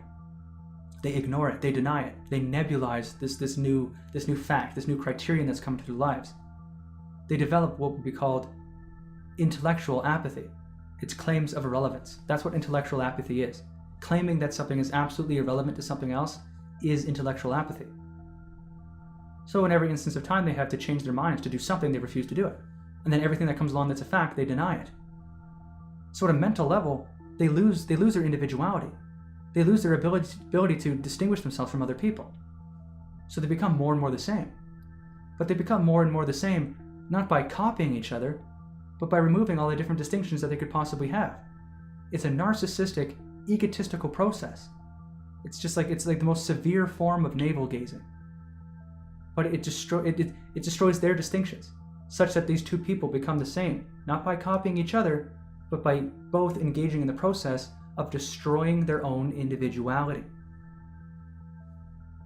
That's how they do it. And that's why they become more the same.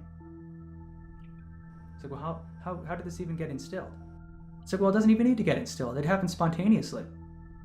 The moment you take any identity for yourself that you've removed all criteria, the moment you declare you've become a victim, you're a victim, or you're not responsible for anything as a woman, whatever it is, you have engaged in the process of nebulization. And in order to keep that identity, you have to keep engaging in that process. You have to keep denying reality. So it snowballs, and you become a leftist completely spontaneously. There's no conspiracy theory. There's nothing there. You will just become it. The more you can sever yourself, your connection to reality, the more you become a social justice warrior. Now, of course, there is some indoctrination that happened there. I understand that. There was a public school mantras of everyone is special and everyone's a winner. And everyone is special completely destroyed your distinctions. You think it would, right? But everyone is special took the concept of individuality and just made that a category without criteria. So everyone was an individual. Individuality is what made them special, but they never distinguished that criteria. They never said how your individuality was this and how your individuality was that. Moreover, because they treated everybody as a winner through everybody's winner, they removed the concept of a success state. So everyone just won, no matter what they did. Yeah. And furthermore, because everyone was an individual and that made them special, you could never value one person's individuality more than the other. They wouldn't let you do that. That was rude. Like, oh, I can't believe you don't want to sit beside the mentally retarded guy. That's disgusting. I can't believe that you're such a bad person. Whatever. He's just as special as you are. This is where you get the special snowflake from, right? Everyone's an individual, and that makes them special, but you can't attribute any value to it. I mean, hell, value is necessarily tied into existence, right? Like how the polio vaccine is valuable is only with reference to what it can do in certain situations, right? The polio vaccine it's not particularly valuable to, getting a nose job, but the polio vaccine is very much valuable to the elimination of polio. That's where its value is. I have to attribute a particular purpose to it, and that's how I determine its value. Well, again, these people nebulize their identity, so you couldn't attribute value to them. They won't let you. So yeah, everyone's a winner, everyone's special, everyone's a special snowflake, but it's a nebulized term at that point. Value becomes meaningless. So I guess the last thing I'll say is, consider all these anti-social justice warrior groups. You've got men's rights activists, you've got anti-feminists, you've got these other atheists, you've got men going their own way, you've got gamers from Gamergate, and you've got atheists who rejected atheism plus. And you've got the skeptic community. Now, you people all thought you had one thing in common, and that was just being against social justice. No, you didn't. What you had in common was individuation. Each of you had your own standard for something that you kept, and you said, we won't let you nebulize it, you're full of shit. Gamer is the perfect example, right? You had all these stupid social justice warrior journalists come out and tell you that the gamer identity was dead. That it was gone, it didn't mean anything. It was over. You're like, fuck you. I mean, gaming is a meritocracy. I know what a gamer is. They play games. It's obvious. I don't care if it's a pleasurable pastime. I don't care what I use it for. It's an identity that I achieve because it's purposeful. And because it's a meritocracy, it's pretty much the exact opposite of social justice. So gamers kick their asses. It was the first time an incursion was really repelled. I mean, don't get me wrong, it's still there. But it's the greatest example of that will to fight against them. What else do you have? Well, you have atheists, a la atheism plus.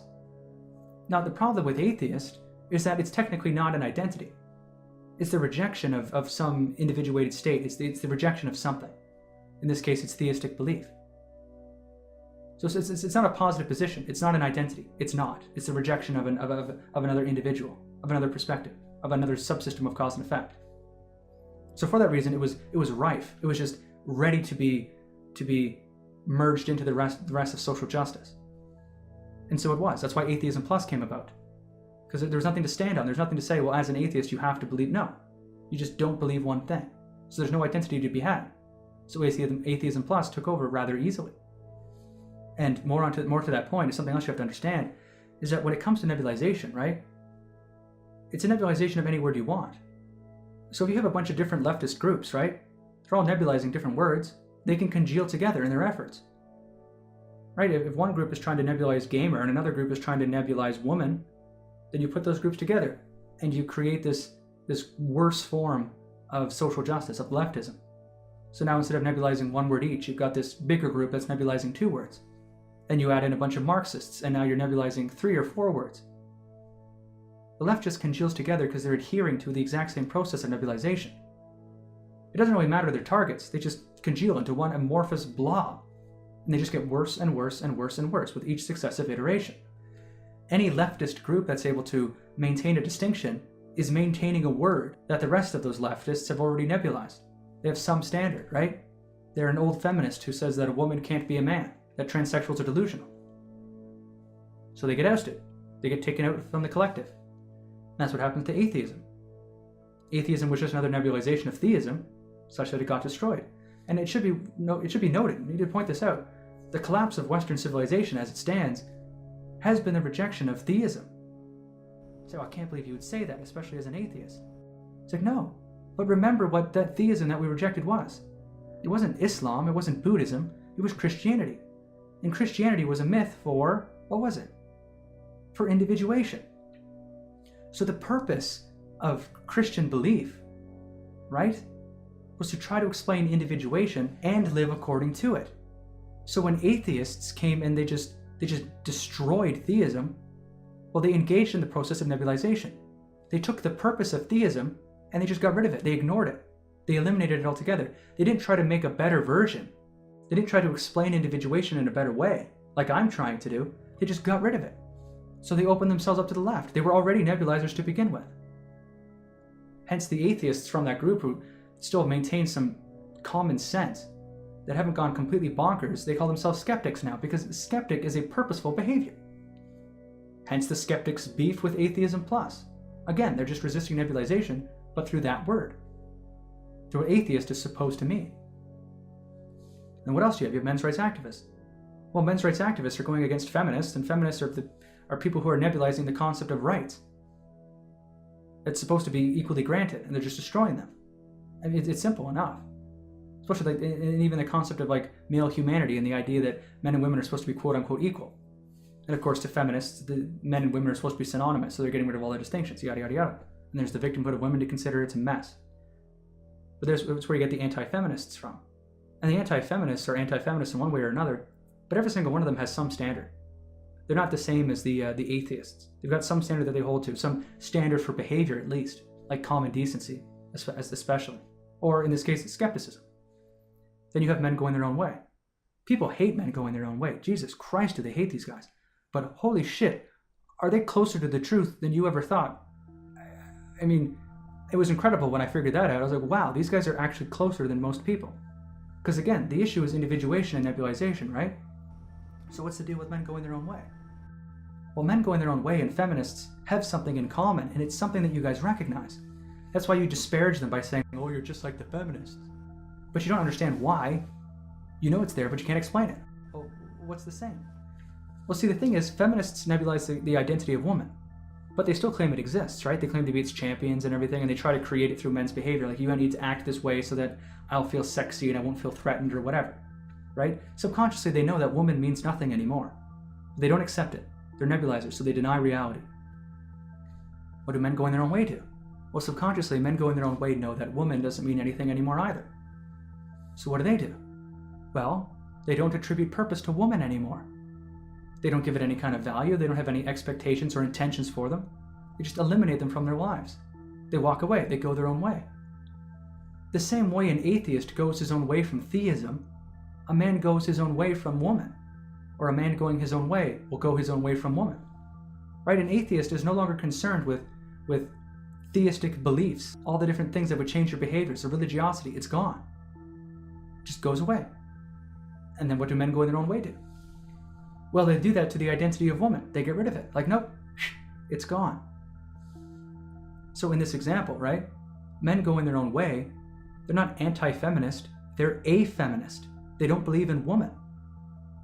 And woman is like God.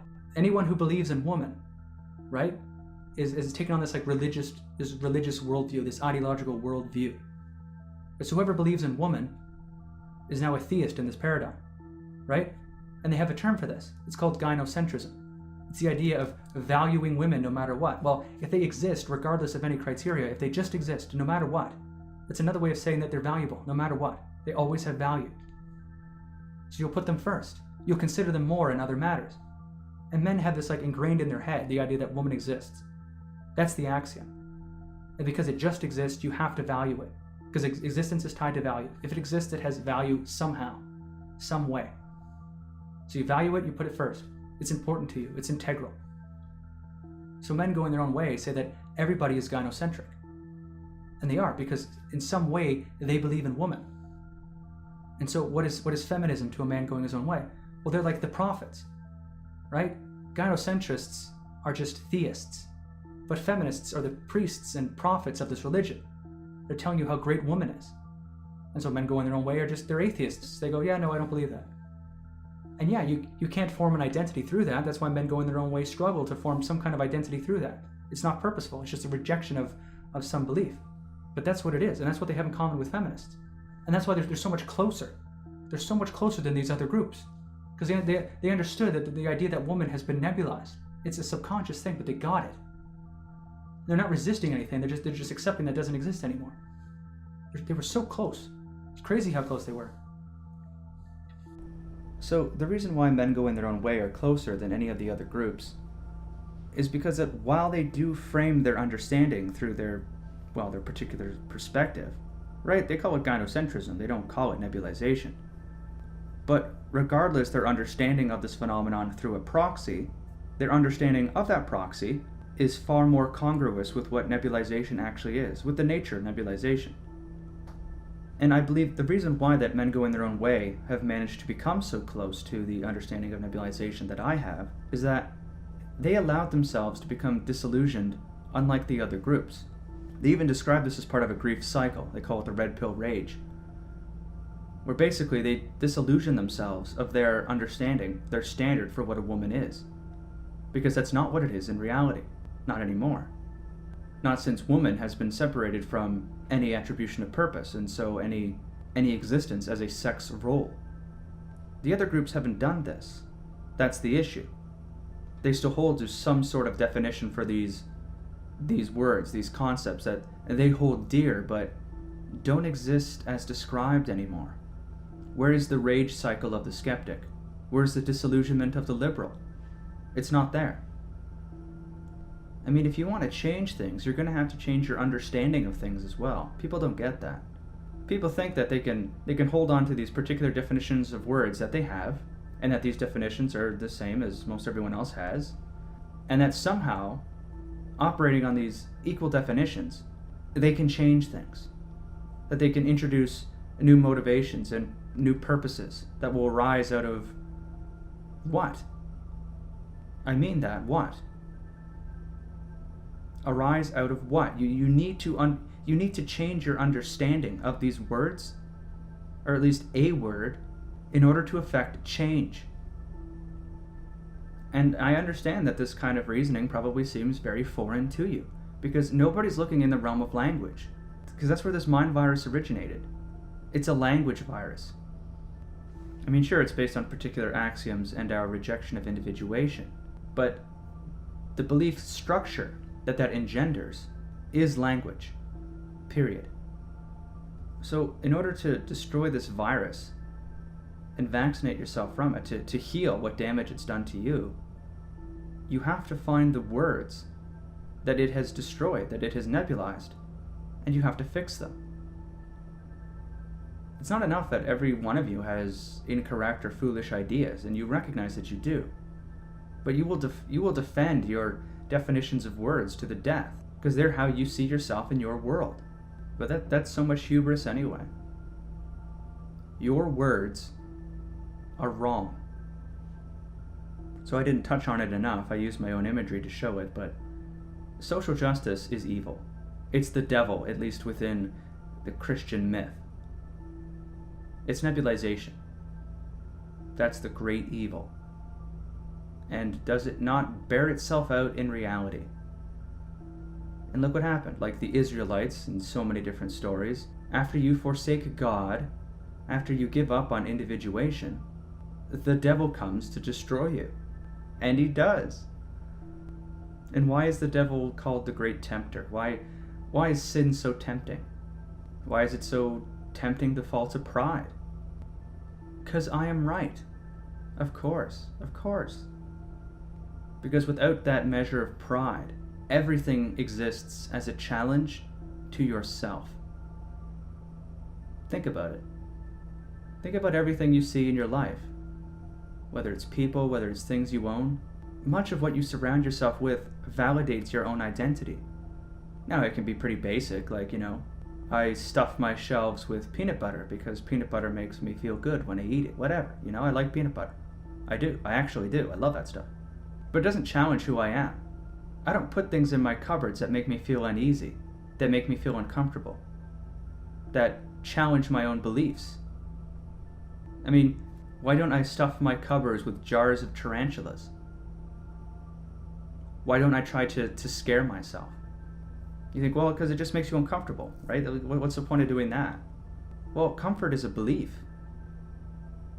It's a belief that you're not in danger, and the belief that you can let your guard down. Why should you even have that belief? Why would you even entertain that belief in your own self? Why? Why is any of that good? Why is any of that important? Because it makes you feel right. If everything around you challenged who you thought you were, both in the moment and internally, as a person, as yourself, you would change yourself. Or you'd have to manifest denial in order to reject this challenge to yourself. And yeah, we see that as something bad, but that's because we're all self-righteous. And we know for a fact that every single thing we believe is wrong in some way. And so we should be consistently challenging what we think about ourselves such that we can better understand reality. But we don't do it. So this fear of challenging self, surrounding ourselves with things and people and experiences that only validate our own sense of identity, it's just so much self-delusion. It's pride, it's arrogant, it's foolish. But as I say this, could you ever consider not feeling at home, not feeling comfortable, not feeling safe? Could you ever consider these things evil? I doubt it. I very much doubt you can do that. I don't think really anyone can. Nobody wants to live every moment of their life second-guessing their self, challenging their own identity. But such as it is, that's the only way to determine what's true. And so this discomfort, this disillusionment, invalidating experience that we choose to resist, whatever it may be, that's what's true. We're always trying to maintain the lie. We're always stuck in this denial. That's our sin. It's our biases. It's our original sin. And that's why it's so tempting. The temptation is to maintain the self, is to reject reality in place of our own pride, our own self-righteousness. And do you see any greater pride, any greater denial than in the social justice warrior? Hardly, barely. Their entire world has become contingent on it. Yes, they're absolutely destroying every single criterion for their identities. Absolutely. But they're maintaining them regardless. Consider the greater belief, the greater zeal, the greater fervor you would need to have to maintain your identity, whilst at the same time completely destroying it, to maintain it in spite of everything that challenges it, everything that disproves it. That's what social justice warriors are. That's what they do. So in saying this, I hope you can understand that denial isn't just a behavior. It's not just some psychological phenomenon. Denial is a belief system. Denial is a belief system all its own, structured on nebulization. It's not even a negative belief, it's a positive one. It's maintaining I am right in spite of all evidence to the contrary. Denial is a belief system. That's what people do not understand. So when you see anyone, I don't care what their position is, I don't care what their political or religious views are, none of that matters. When they engage in denial, they're engaging in the exact same belief system as others who do so. Whether it's the atheistic progressive or the religious conservative Muslim. When engaging in denial, they're the same. They create the same belief system by adhering to the same belief structure. People wonder why these strange alliances can arise from these seemingly disparate groups. It's because most of their beliefs are ex post facto justifications. It's all bullshit. None of it matters. It's the belief structure. And come to find out that these ideologues that apparently should be enemies share the same belief structure in common. In this case, nebulization, but as maybe you better understand it, denial. The more any ideologue has to deny reality in order to keep to their beliefs, the more that they subscribe to the belief system of denial itself. And for that reason, the more they have in common with others who do the same. Again, the superficial stuff doesn't matter. It's really the denial. The denial is so much more powerful than any of their other beliefs, because denial is a means of protecting I am right from any challenge. Denial is one of the oldest and strongest belief systems that we have. That's why it's the devil. That's why it's our greatest sin. And why do you think that the devil arises to tempt people when they're undergoing hardship? Because he's that pull back into comfort. He's that pull back into validating the self, to engage in nebulization, personal self-validation by denying reality, by denying God. People want to know, how do you defeat the devil? How do you stop nebulization? What do you do? What can you do? Premonitions? Premonitions? These visions you have. They're of pain, suffering, death. Yourself you speak of, or someone you know? Someone. Close to you? Yes. Careful you must be when sensing the future, Anakin. The fear of loss is a path to the dark side. I won't let these visions come true, Master Yoda. Death is a natural part of life. Rejoice for those around you who transform into the Force. Mourn them, do not. Miss them, do not. Attachment leads to jealousy. The shadow of greed, that is. What must I do, Master Yoda? Train yourself to let go of everything you fear to lose.